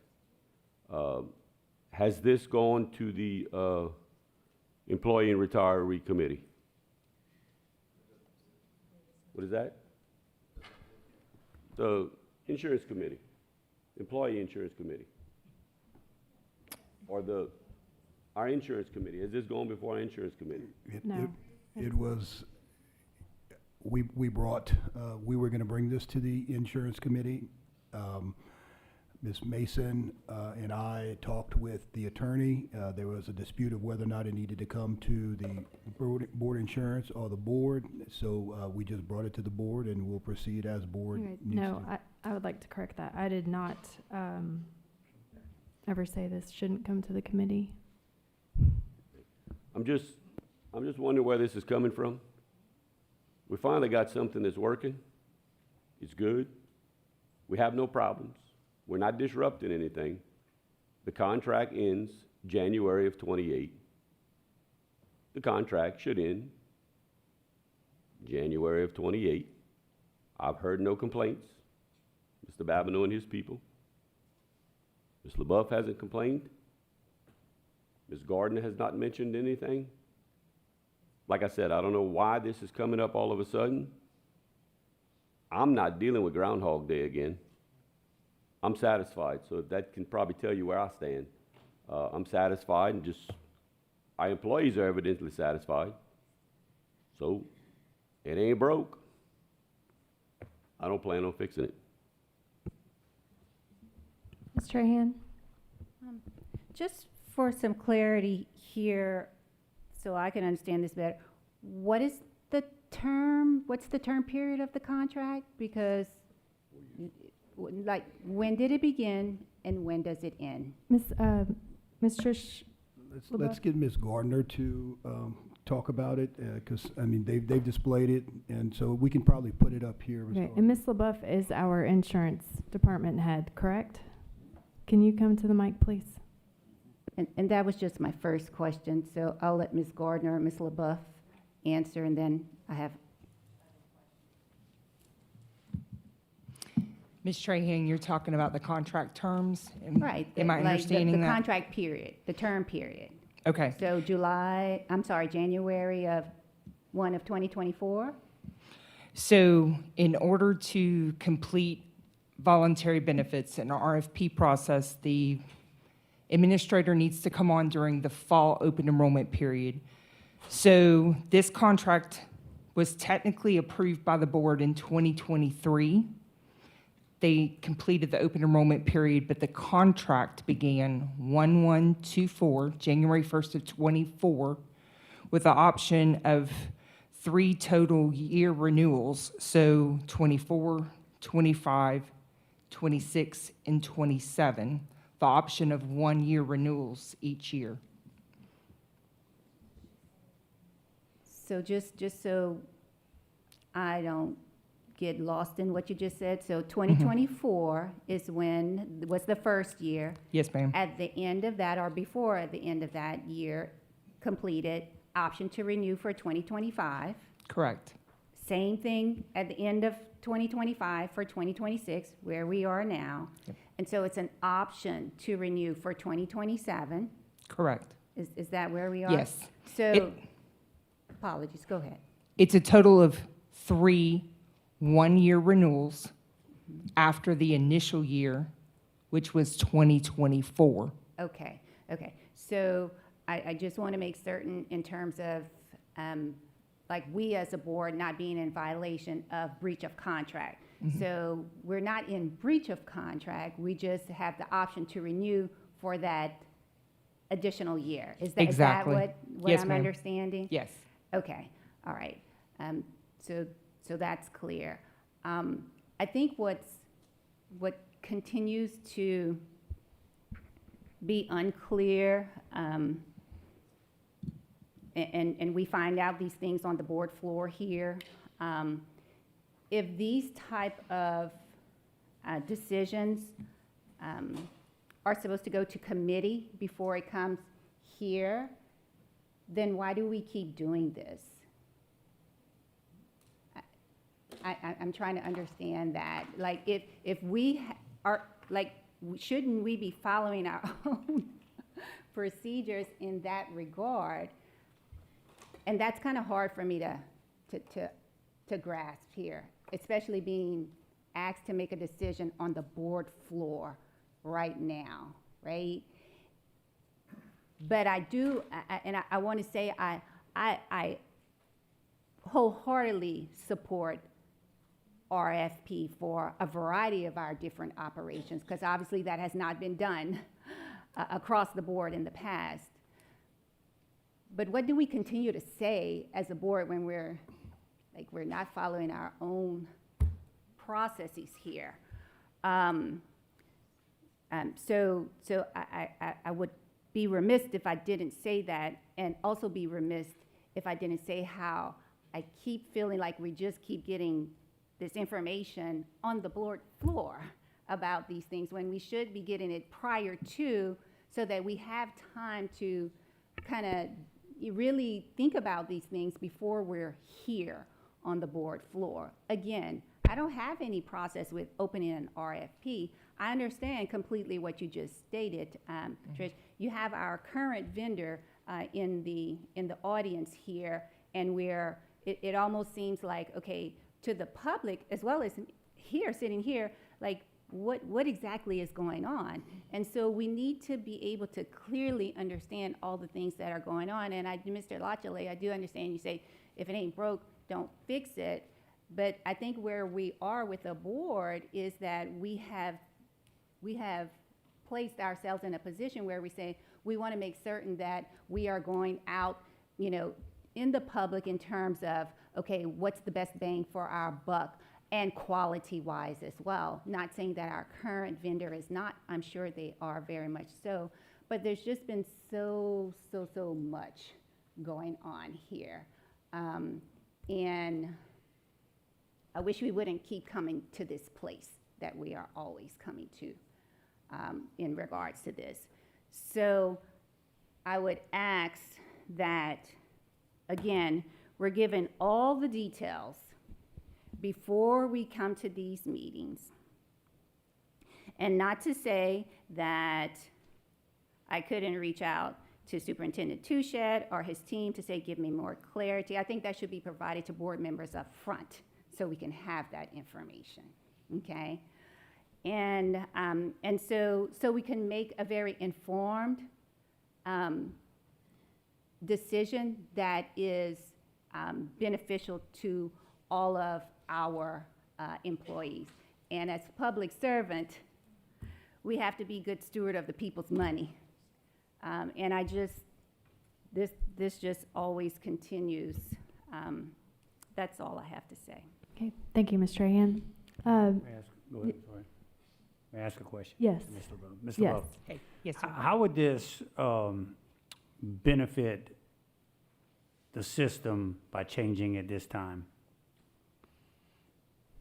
Benefit the system or the employees? Because voluntary benefits are employee paid, with the exception of the district paid life insurance, which is a insurance fund budget item on the Fund 85 budget. So this is all supplemental or voluntary benefits are drafted directly from their compensation from their monthly payroll. So I mean, how would it benefit the employee by changing? if you didn't RFP, brought on a new provider, a new broker, they could shop your market. That's currently being done by the incumbent.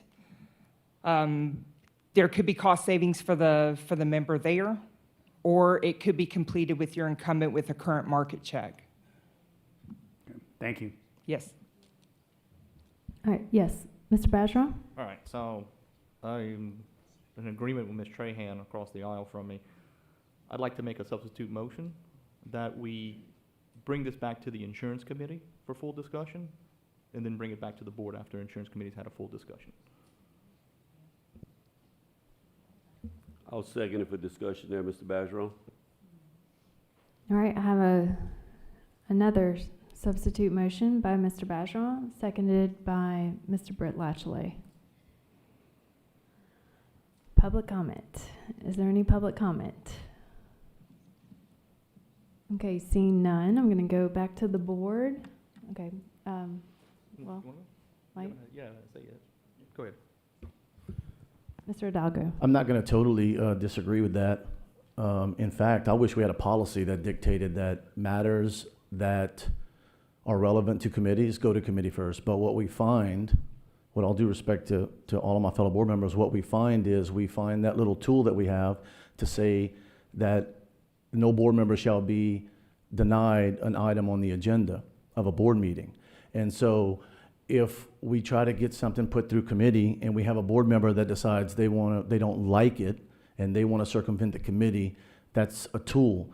I would love that we, just like the legislature and many other bodies, I would love if we had to go to committees first, because the committees are the ones that do a lot more of the work. We hear 1,000 items, committees might only hear 3. So I'm not opposed to that. My concern is the timeline. I don't want to kill this timeline. I haven't had a chance to talk on my motion yet, and now we're in a substitute because I had a lot of answers to many of the questions that were, or concerns that were posed. But my concern is the timeline. Yes, sir. Can you address that? Yes.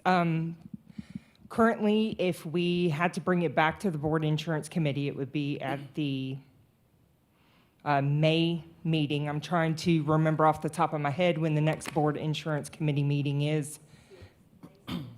Thank you, May 6th. So based on that, if they made a recommendation to the board, if I'm remembering correctly, the board meeting in May is after the Board Insurance Committee. I'm not remembering the date either, I apologize. Thank you. May 14th is the board meeting. Based on that, it takes upwards of 2+ months to work through that RFP, because what we have to do is advertise for it properly through the proper channels, notify the public that there is an RFP for voluntary benefits. That takes time. Then the respondents have to respond to that RFP. We have to be able to answer questions, any of their questions that they may have. And then we have to bring it back. If it's my understanding correctly, when it goes that process through the board insurance committee and the board, then we don't need to bring it back to the board, is my understanding. I believe the superintendent has authority, or the board can give the superintendent authority for approving a voluntary benefits RFP. It either goes at the beginning or the end of that process. So the timeline is an issue because we have new hires coming on board in July. It takes upwards of 6+ months to implement a voluntary benefits RFP because there's a lot of changes and a lot of nuances that have to happen. The prospective counselors would have to go on campus in the fall, September and October time period, and then benefits would be effective January 1st. If we have to bring it back to the board insurance committee and then the board, we're not going to be able to meet that timeline. So, Mr. Lago, okay. yeah, I'm sorry, if I could maintain. Yes. Unless, let me be clear, I have no problem with this going back to the committee. I would have no problem with it going to the committee. If Mr. Bergeron and the board want to send this back to committee and let the committee debate the topic of whether or not to put it out, and let the committee's decision determine whether it gets put out or not, then that helps with the timeline. Other than that, my opposition to the substitute is that, is the timeline, and the fact that, first of all, we're not going to be in violation of any contract agreement based on the contract, is that it's an optional renewal. And I believe that there are a lot of reasons why we should consider this. I mean, I was taken back a minute ago when the young man got up, the 403B provider that we have now got up and said, I'm in favor of it. I'm in favor of transparency. I'm in favor of seeing where the better deals are. We do this all the time. We've had so many RFPs that never went to a committee or the board that just go out based on a board member or based on the superintendent or based on staff's recommendations. We just did RFPs for auditors. We did an RFP for our health insurance plan. We got so much surplus money, over $500,000. We did an RFP for prescription drugs. We saved millions there. We're doing an RFP right now for property and casualty. You know, we just approved an RFP for 403B, which hadn't been touched in quite a while, with no opposition and not much discussion other than from the public. So I would like this to have a shot, and I'm trying to stay within the bounds of the motion, and I think I've done a decent job of it, but I have a lot to say about what I proposed, and I guess maybe maybe the procedure is to say this is why I oppose this motion. So I oppose the substitute motion. Can you bring my document up, please?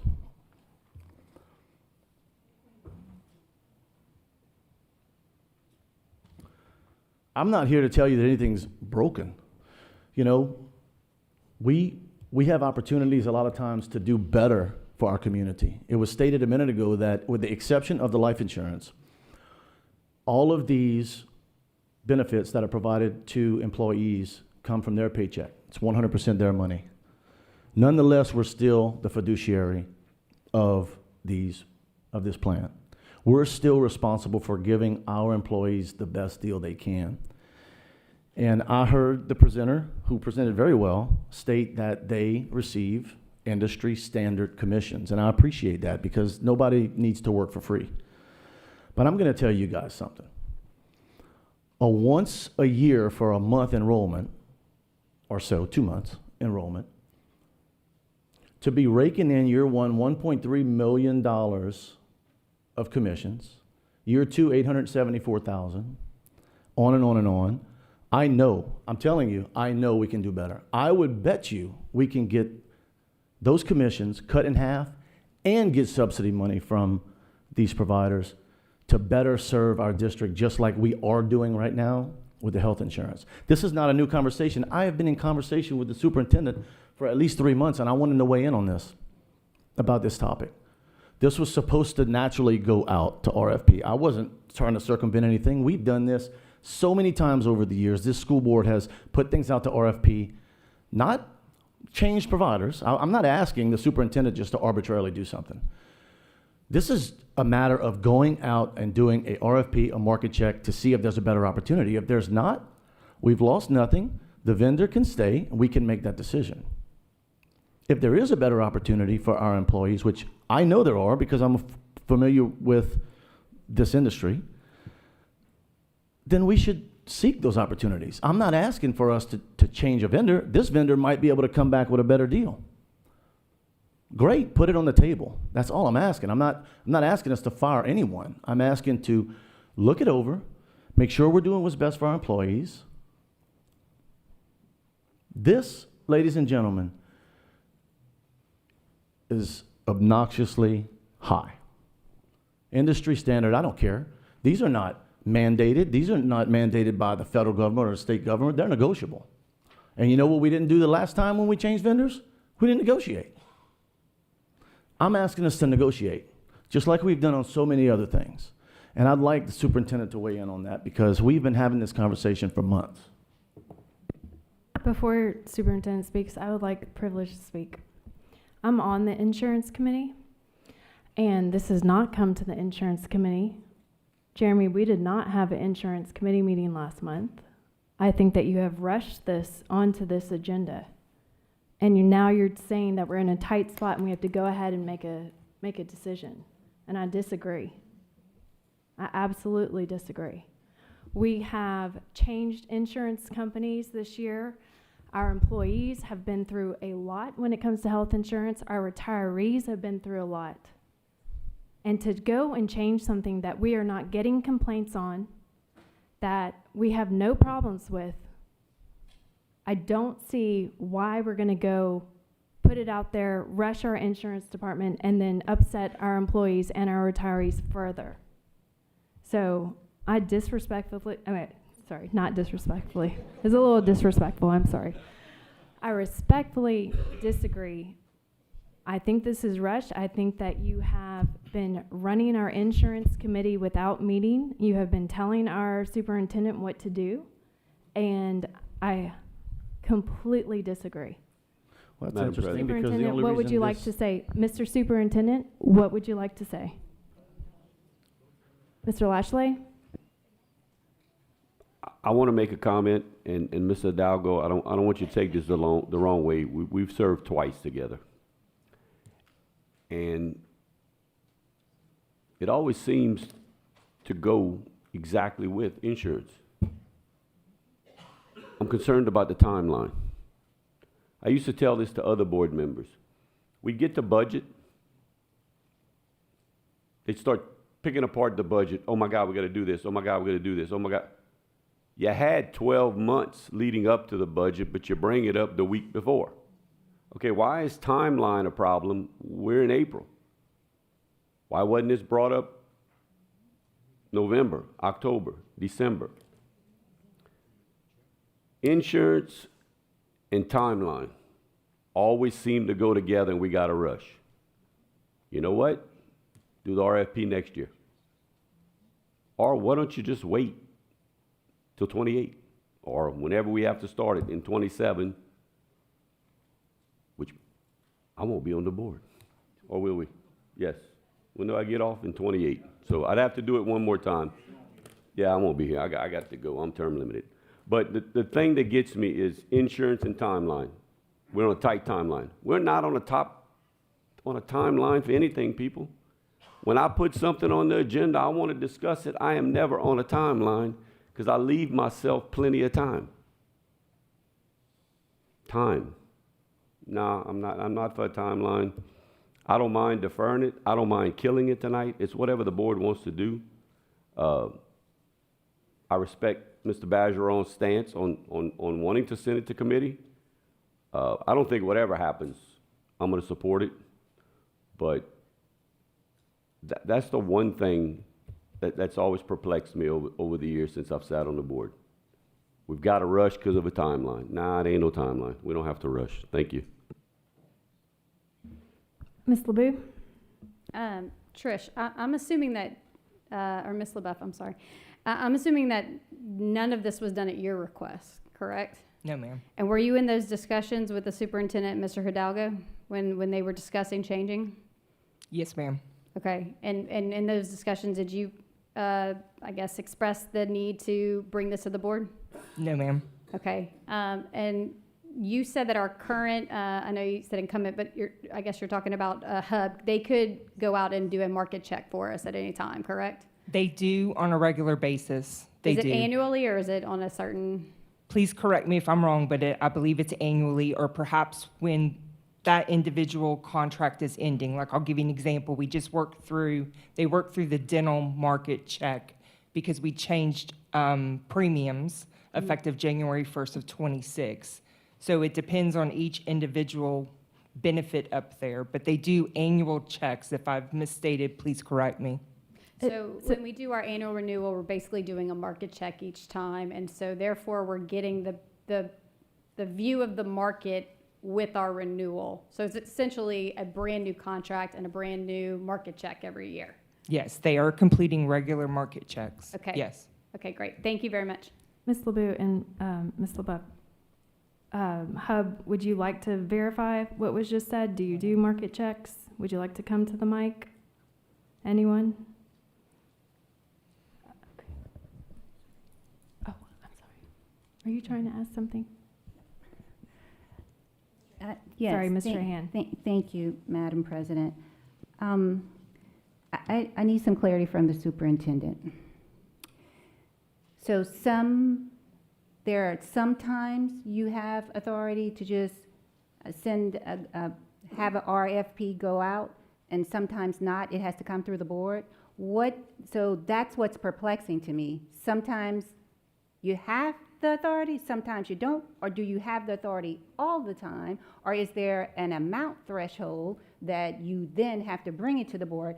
I really need some clarity on that, because that is very important, that all of us as board members, because if I were to put something on the board agenda and I'm denied, or actually if I were to have a conversation with you and it's something that has happened before that you have just not had to bring it to the board, but then now you're bringing it to the board, like, where is the line in the sand here? And so what exactly, because you know what you have authority administratively to do or not to do. So if you can please speak on that, and then maybe that would give some context and some clarity to where we are in this moment in this evening right now. Yes, Mr. Superintendent? So board members, first of all, in the past, there has been ways of which RFPs have been driven. You could either come to the board, or it would go through committee and it would actually start there. In the process of that, we would bring the final approval, if it would go through committee, to the board. In this particular case, we're starting with the board and getting approval to actually start this work to make sure that if something needs to take place, it was originally stated that we would actually, as a team, take this on and make the decisions after the results come in. But again, the substitute motion says that it would really be brought back to you guys. Listen, when it's all said and done, I have 9 people that I have to listen to and I have to deal with every day. And I can say to you is that any board member that comes to me and says, as what you have done, Ms. Trahan, and everyone else, is that if I want something on the agenda, me and my team cannot do anything else but put it on the agenda. And right now, the issue is we have something that we could have started and got results for as far as through committee, which, again, we did not start there. And Ms. Mason, I apologize, I misspoke earlier. Again, it goes back to, we don't know. At times you ask us to do this, so there's no threshold as far as a dollar amount. It is what Trish has been through this. We have actually going both ways, but in this particular case, I was asked by Mr. Hidalgo to put this on the agenda so that we can decide whether or not an RFP process was moving forward. So again, as a board member, you guys can tell the superintendent to put anything on the agenda. So that's where we are now. We could have gone on the front end and just gone through committee and made this decision and put the RFP and bring the final results to you guys. But here we're going straight to actually the regular board meeting. So my question is, though, do you have the administrative authority to just approve an RFP to go out for approval? Or can you approve that, an RFP to go out? Trish. Or not? That's my question here. Because there are things that are presented on the agenda that actually have not gone to other committees, and it's here on the agenda. Right. I mean, we have something that we approved just tonight. Yeah. So that's my question. I really need that clarification. So Trish, you want to explain the different processes? Because we've done this before. Can you reference the last time we did RFP and the process that it went through? When we completed the current AGM Hub RFP, we brought it to the Employee Retiree Insurance Committee. It's currently the panel. It was named something different at the time. But we brought it to that committee. In addition to the Board Insurance Committee, they reviewed it, and then they jointly decided to recommend to the board, after the RFP had already been sent out, evaluated, and then scored, and then the board approved it at the final end. So it's my understanding that we obtained from legal, the RFP process either starts with the board or it ends with the board. We either have to bring it to your attention at the very beginning before we even start the RFP process in order to request an RFP, which is what we're doing now, or we work through the RFP process, they score it, and then it comes to the board for the final approval. Perhaps legal can explain it better than I am. Mr. Alvarez? Essentially, for this situation, there's types of purchases that are really routine that a board will do every single year. A lot of times, those may not start at the board level. The staff does them, and then it's brought to the board for final approval. And then sometimes, if something specific is being requested that maybe not is routine, then a lot of times those can start at the board level. So in a situation like this, you had a contract where the board is under contract for, and I guess there is another potential renewal period because of, essentially the request is to go ahead and to go out for RFPs now.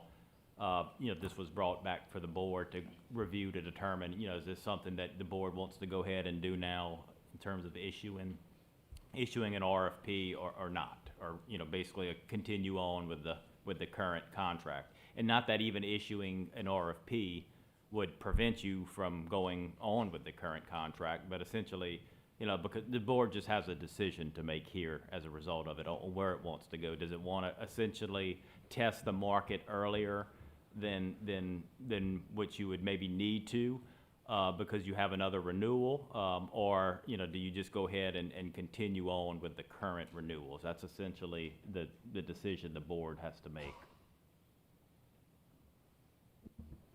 Okay, thank you.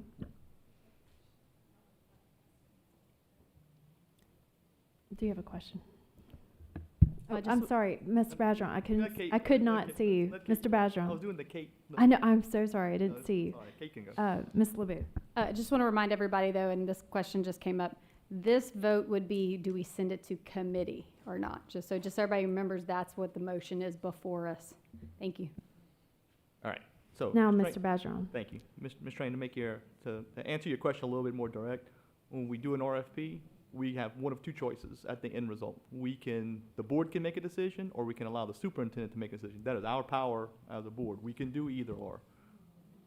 I just want to say, we have not been consistent in that, and I want to be more consistent, which is why when I read the RFP and I saw it, I talked to Mr. Hidalgo and said, I want to add that comes back to the board because I don't want to get into the habit of us randomly deciding whether or not the superintendent gets a contract. Now, there are some contracts he needs to sign because there's things that are small contracts that just need to get out the door.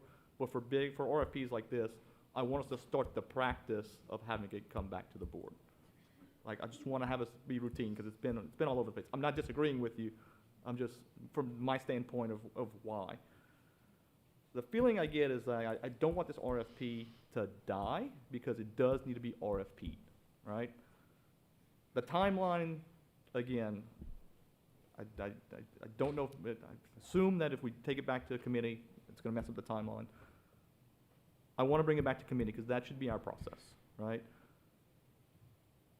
I understand that in a month, it's making back the exact same way, but I want to get in the habit of like, we need to be, again, we need to keep the same process because we seem to be all over the board sometimes and it's causing confusion like this agenda item right now.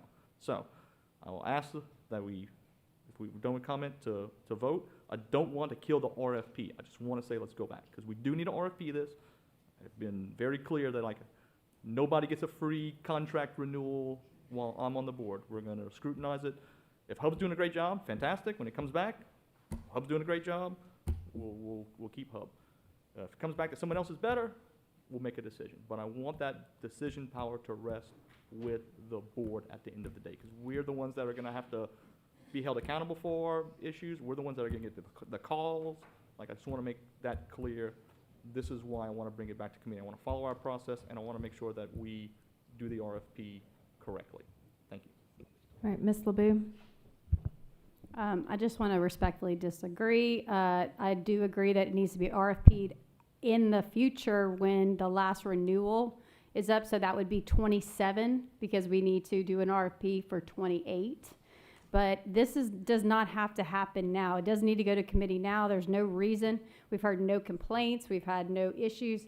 Again, we just RFP'd this less than 2 years ago. So we looked at the whole entirety of voluntary benefit applicants through that RFP, and we decided this is the right one. We're only 2 years in. We have another year to look at it, and then we're going to RFP it again. So 2 years ago, we said this is the best option. I don't think we need to go rush back in and do it again. I think it's like Britt said, it's not broke. Let's do it in 2027, which is the normal process, so that we're ready to go in 2028 with the next best option. But there's no reason why this needs to go to committee now or before the board now. We can do a process that I agree needs to go to the committee and then to the board in 2027. Okay, I'm going to ask for the privilege to speak because I am on this committee. I was on this committee for 5 years. I took a break from the committee for 1 year. We got a new board in. I was on the committee that went through the extensive, long, drawn-out RFP for the current provider. The current provider is checking the market. I agree with Ms. LeBeau. All right, Mr. Hidalgo? Fellow board members, please know that a market check is not an RFP. They're not the same. You're right, Madam President, an RFP is more intense, hence the reason I was going for it. To some of the other comments about the timeline, this is not my timeline.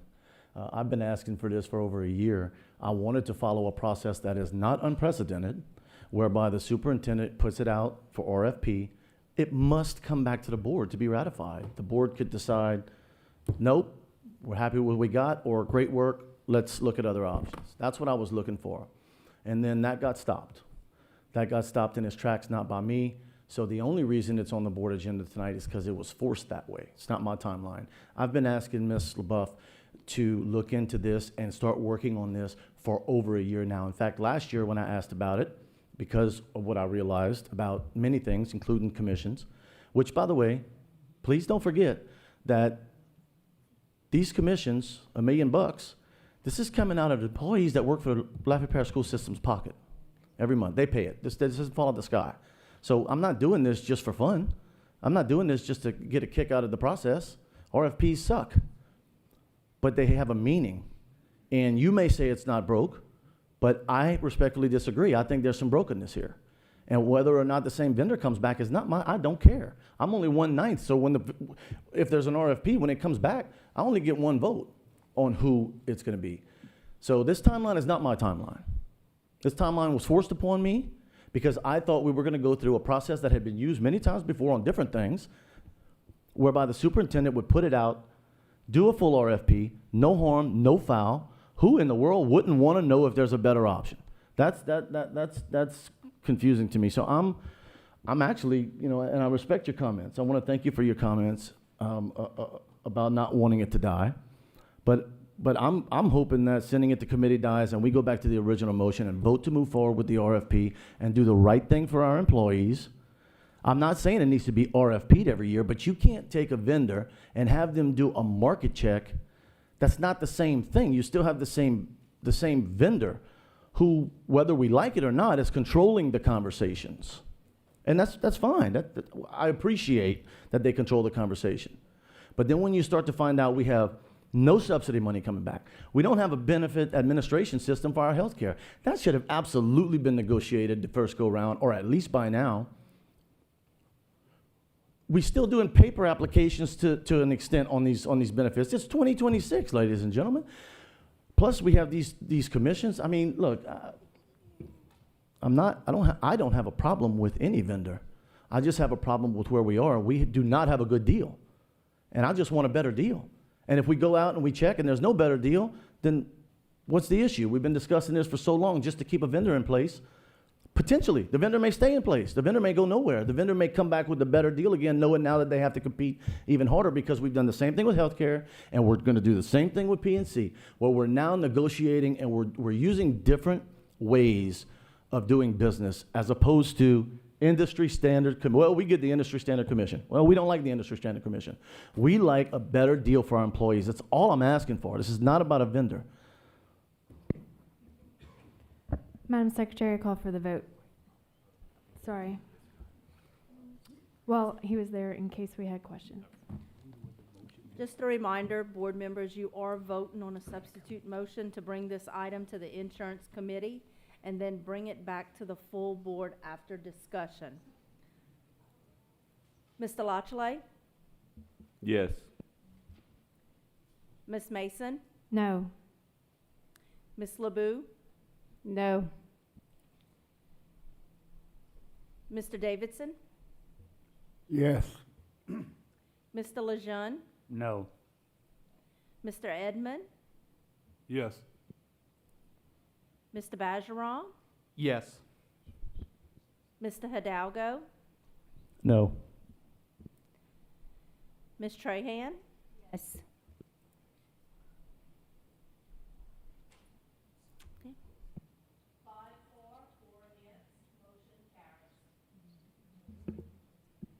Go to committee. All right, so it's being sent to committee. All right, moving to the next item pulled.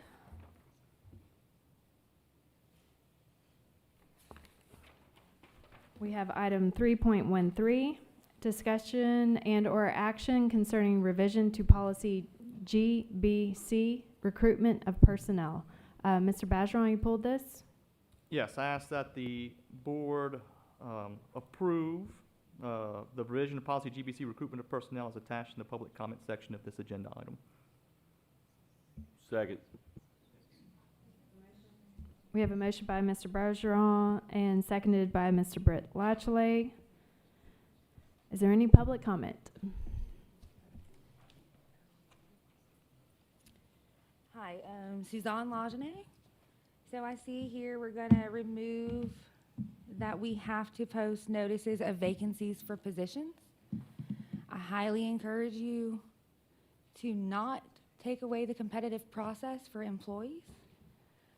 That can limit credentials, that can allow somebody to just slide someone in, especially whenever we have almost all of floor 4 at 55-year tenure, 50-year tenure. We shouldn't be doing this.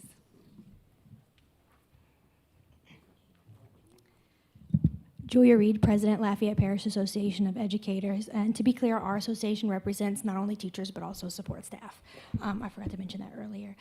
So our association opposes this policy as it's being amended, specifically in that the amendment is removing, the language is confusing, and it would lead one to believe that you don't have to post it, say, to our internal website, which we would like our internal employees to have first bite at any apple, right? They've already put in the work with the system, and we'd like to see them be able to have first dibs on new jobs. Specifically, it's getting rid of shall post notice of the vacancy, but leaving shall have the discretion to advertise. And so our opposition comes from those two words, post and advertise. Advertising, to me, this leaves the discretion to advertise. You know, I mean, hey, if he wants to, you know, that's fine. It's not super expensive to advertise. But posting, it should be posted to, especially to the internal applicants on the employee services website. So unless there was some clarity added, because I did speak to the superintendent and he did say, to be clear, that they still plan to post internally. It just, as written, does not sound that way. And like I think I said yesterday, if you leave a door open, someone will eventually walk through it. And while Mr. Touchette may have no plans, his predecessor may have such plans, and the people who one day replace you may have no problem with that. And so we would ask that there be some clarity or some more discussion, assuring employees that are current employees that they would have first bite at an apple. Say I had a para who reached out to me and she wants to know if there's a job at her school open, she's in school to be a teacher, she wants to be able to get that job. So thank you for your time.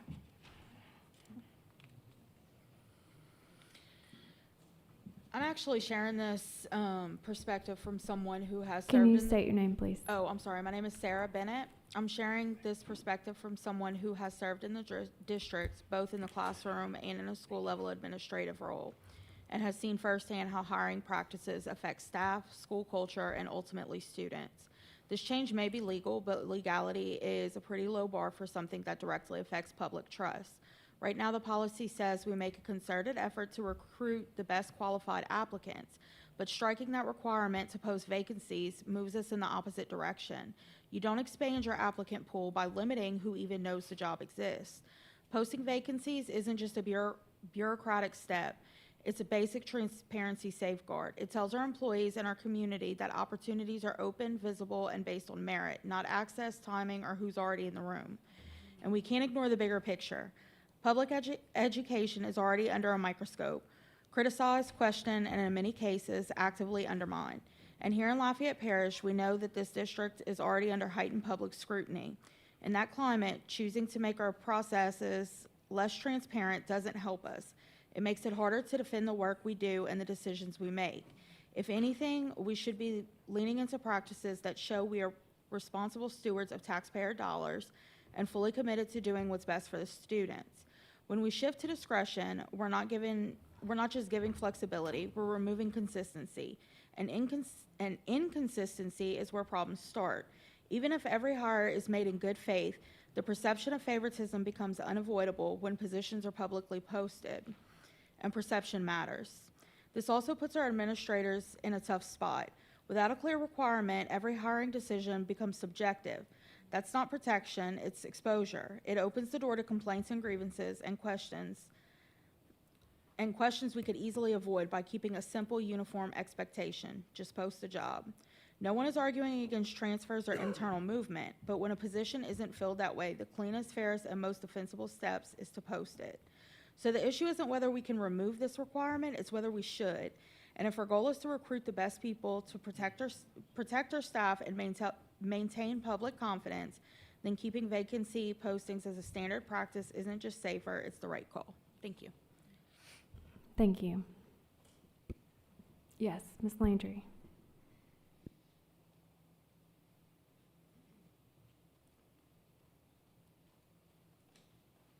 I apologize. I didn't think I'd be speaking this often. Katie Landry, as a former administrator in the Lafayette Parish school system. I have to say that I object to this policy. From personal experience, some of the best teachers I ever hired, I knew nothing about. They were at other schools. I didn't know them. They could have been from out of the parish, but my assistant principal and I did very thorough interviews and vetting, call their former employers and whatever. They became the best teachers. We had a solid, strong faculty. And as somebody that grew up very shy, I'm not sure I would have been given the opportunity to become an administrator had it not been advertised and I knew it was opened.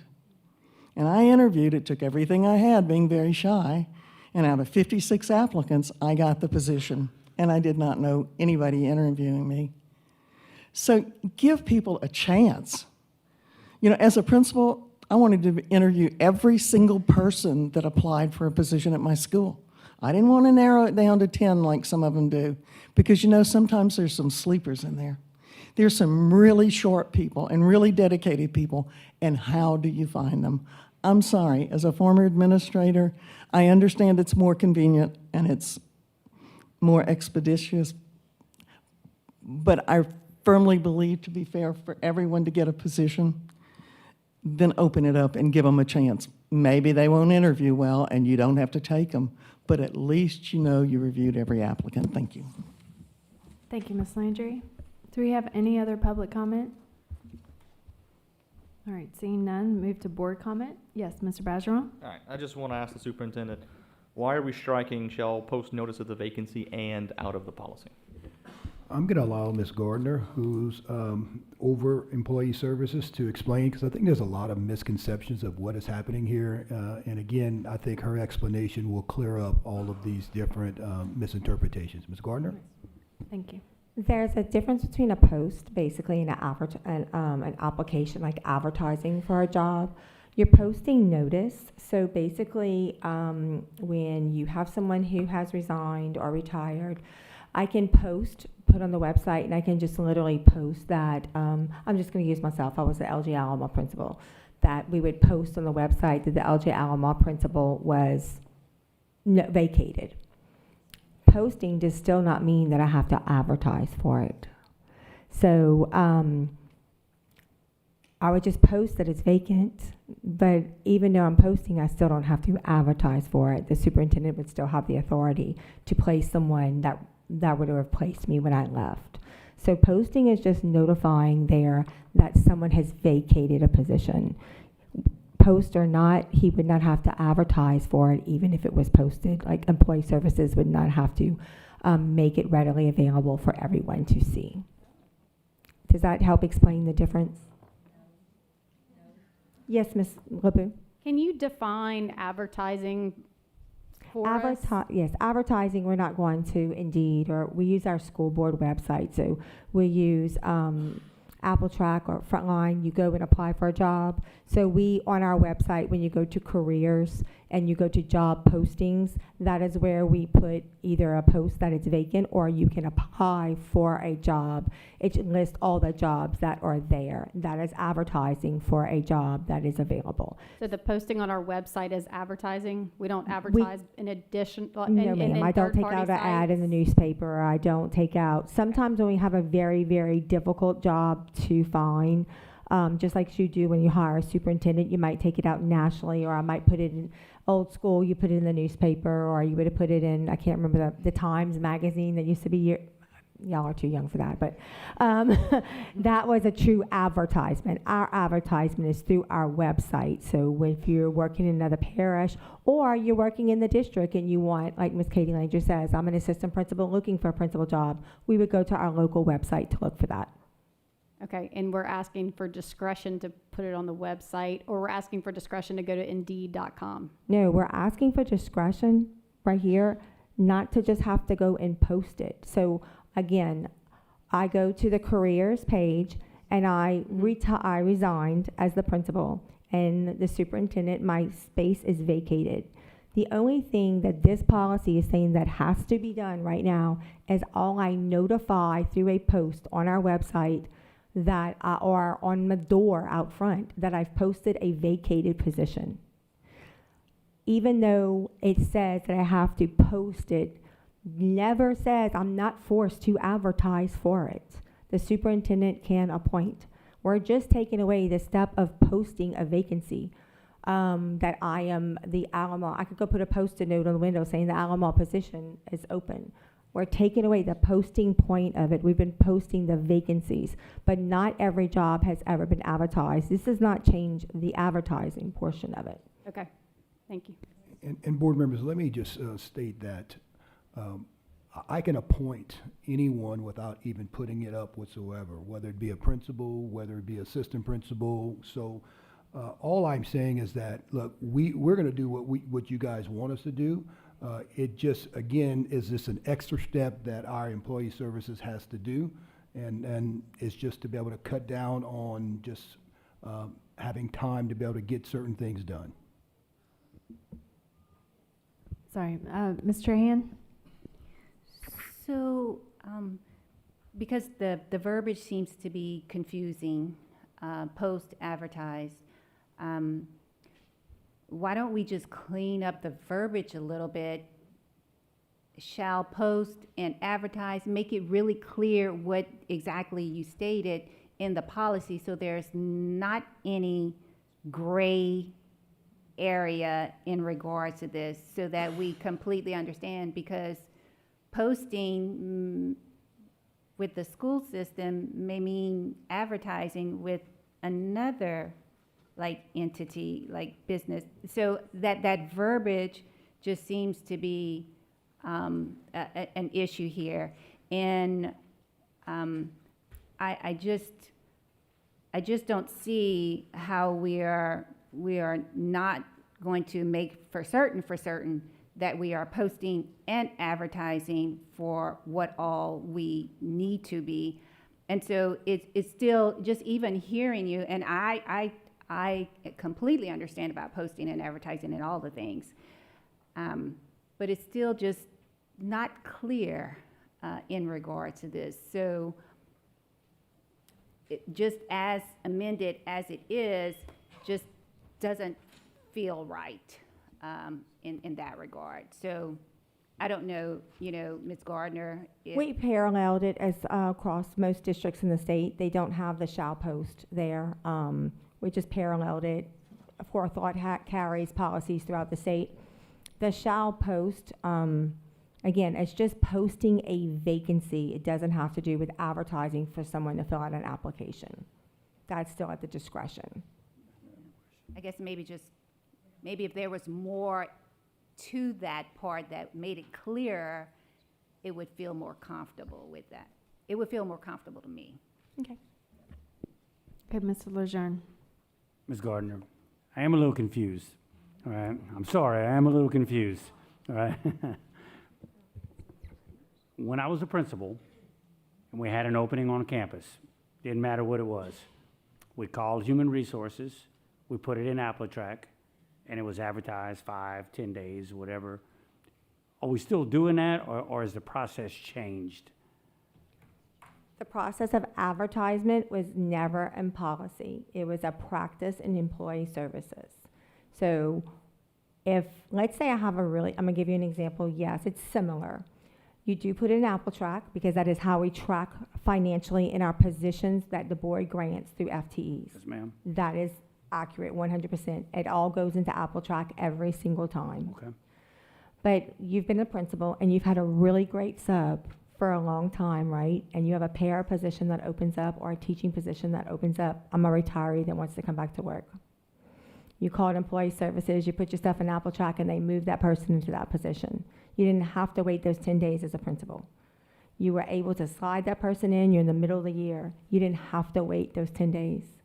So We still have the ability to wait 10 days and gather yes, sir, you applicants, do. right? You do. Okay. So you could have, as the principal, because that substitute's been on your campus teaching algebra, she's a retired teacher, and you can get her benefits and full-time, you can put her in the next day. The other side of it, you have the ability to wait the 10 days, absolutely. It's the discretion piece is not changed. The discretion to advertise for the certain positions is still there. As a principal, you were able to choose whether you wanted it advertised or not because of a circumstance like that. The only part we're asking to change is to take the piece out that it says post. As a principal, you had the discretion to advertise or not. That's still there. We just want to take out the posting piece to where if I had to continue to post every time a teacher was vacant and you knew who you needed, there was no need to take the time to post. Okay, thank you. I hope that helped, It does. using principal terms. It does. Can I ask a question? Yes, Ms. LeBeau? So the posting piece is basically the transfer of qualified internal, what did we say in the thing? The transfer of qualified personnel. If we don't have a transfer of qualified personnel, like the example you just made, then we would do the advertisement, correct? But if it's at the principal's discretion or the superintendent working with the principal's discretion to transfer that qualified employee to that position without posting, and then if we don't have a transfer of a qualified personnel, that's when you would do the advertising. You would have the opportunity to advertise, absolutely. Okay, but that basically be a personnel discussion based Correct. on whether you had availability of qualified personnel. Absolutely. And the Apple Track goes to every school, or it only stays internally within your school? No, so Apple Track works whereas people who have who in leadership positions that people report to them, or principals, teachers, myself, and I have a vacancy, you go into the program, you put what the vacancy is in there, and that allows us to track financially through the accounting and staffing side. But like I told Mr. Lejeune, he could decide, I knew someone in my system, transfer into a position, I didn't have to advertise because I needed that person, or I can advertise for it. You choose that in that platform, yes ma'am. Okay, and then, but every leader of every school would have the opportunity Every to see it. principal, oh yes, every So that principal has their internal own piece- login. That internal piece is still gonna be there. Yes, we're It's not just changing the anything. external optional piece that we're, It's that just is, the is not post. changing. That's correct. Okay. And my second question is, why is this a policy of the school board when the school board is not allowed to recruit, hire, anything below the superintendent? Is there a reason why the school board has to have a policy in place if there's already a legal requirements of how you handle your staffing? I guess I just want clarification on why the school board has to set a policy when we're not even allowed to interfere with the hiring, firing, staffing of anybody below the superintendent. I believe in it. I would say, go Okay, ahead. Ms. Gardner, sorry. Are you asking the attorney? Well, I was going to turn it to the attorney, but I was going to go further down in the policy where it talks about criminal histories of applicants. It talks about other specifics that we have to meet the statute on when you are hiring. So recruitment of personnel, there are other criteria that you have to meet to be ordered to recruit or to hire you. Mr. Alvarez, would you like to chime in? Yeah, that's correct in terms of, the selection of specific individuals to fill specific positions, whatever your positions are, that's solely within the purview of the superintendent. But the board could put policy restrictions or rules by policy that says, before anybody is hired, though, we want to see this process or that process. It's something that's completely up to the board. Do you have to have a policy that talks about, vacancies and how that's handled and advertisements? No, you don't have to do that, but the board can have the policy if they want to. That would not be infringing on the superintendent's authority to select the individuals who serve in each position. And qualifications, I guess it would be within our purview as well. So, okay, thank you for clarifying that. Sorry, Madam President. Thank you. May I have the privilege to speak? This has come up several times. We have several policies that say one thing and say another in the exact same policy. And Ms. LeBeau is on the legislative committee, and there has been a lot of discussion about having a complete revision and going through all of our policies to clean up the contradictions. For example, earlier Mr. Roddy Bajeron mentioned that, anyone can put anything, anyone on the board can put whatever they want on the agenda. No one can stop them. Well, I've been on this board 6 years. In the first 5 years, I was told that I had to have permission of the board president and the superintendent who decided what went on the agenda. Well, all of a sudden, I'm the president, and I've been told that's not true. And anyone on the board can put whatever they want on the agenda. So I don't understand why the rules changed once I became president. I'm not taking it personally. I just think that we do have a superintendent that is trying to follow our policies the best we can, but they are very confusing. So, Ms. LeBeau, and Superintendent, I would like to direct you to work with us to clean up our policies in general. We're going to have some sort of special assignment. Ms. LeBeau, Legislative Committee needs to meet. It's a committee that has not been meeting, and we need to meet.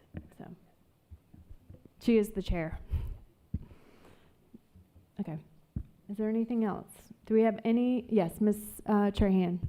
I would just say regarding that, I'll call it a working group that's going to look at policies. I think that's something that as collective, as a board, we should be looking at all of the policies because they impact us all. We have to either amend them, approve them, whatever. I think it should be the collective body that's looking at those policies. So I do agree with you, but these board meetings are essentially our business meetings. This is where in committee we should have already discussed, and when we get to this point, you should have done all your homework and you should make your decision. So to keep having very questioning conversations on the board floor is very confusing for a public, and this is supposed to be where we are voting yay or nay. So I do agree that it should come to the board, but it should be done in committee. And there is no law that prevents us from talking to each other outside these board meetings. So I would just encourage my fellow board members to please talk to each other at will. Mr. Bajeron? I'm just gonna be real quick. Whenever I look at policy changes, the first thing I ask myself is, are we doing this because some kind of legislative action or other force that's causing this? And it doesn't seem that way. The second thing I look at is the change, fixing something that's overburdening. I don't feel like posting is overburdening. So while I did vote to approve it, like I made the motion to approve it, I don't feel like we need to scratch it. I don't feel like if we're gonna go do a whole revamp of policies and it's gonna take some time, I feel like we need to look at it holistically as opposed to this piecemeal. So again, board vote the way you want. I don't feel like this change of policy is necessary. So thanks. All right, thank you. Do we have any further board comment? I would just add that when we have something that's so important, like looking at revamping and just reviewing all of our policies, that maybe we as a board should consider having a workshop to do that, whereby we have either a half-day workshop or a full-day workshop, and we're dedicated to reviewing those things that are so important to us as public servants. I agree. That being said, Madam Secretary, I call for the vote. Mr. Bajeron? No. Mr. Hidalgo? No. Ms. Trahan? No. Ms. LeBeau? No. Ms. Mason? Yes. Mr. Lachele? Yes. Mr. Davidson? Yes. Mr. Lejeune? No. Mr. Edmond? No.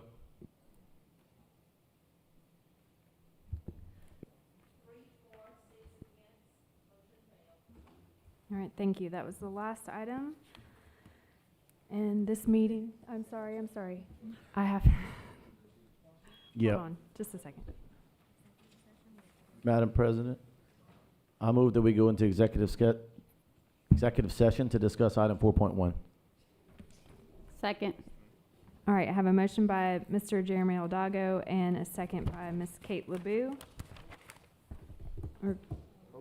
Yes, all in favor? Aye. All opposed? Motion carries. Executive session.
We're back in.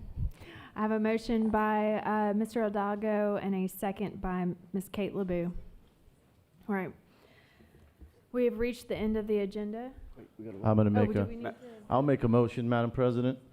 I move that the board accept council's recommendation concerning pending litigation in the matter of Mercedes Doucette versus Darrell Gilbert et al., docket number 2024-2424C, 15th Judicial District Court, Parish of Lafayette, State of Louisiana. Second. Thank you. I have a motion by Mr. Hidalgo and a second by Roddy Bergeron. Sorry, it's been a long couple days. Do I have any public comment? Seeing none, do we have any board comment? Seeing none. All in favor? Aye. All opposed? Motion carries. We've reached the end of the agenda, and this meeting is over. The meeting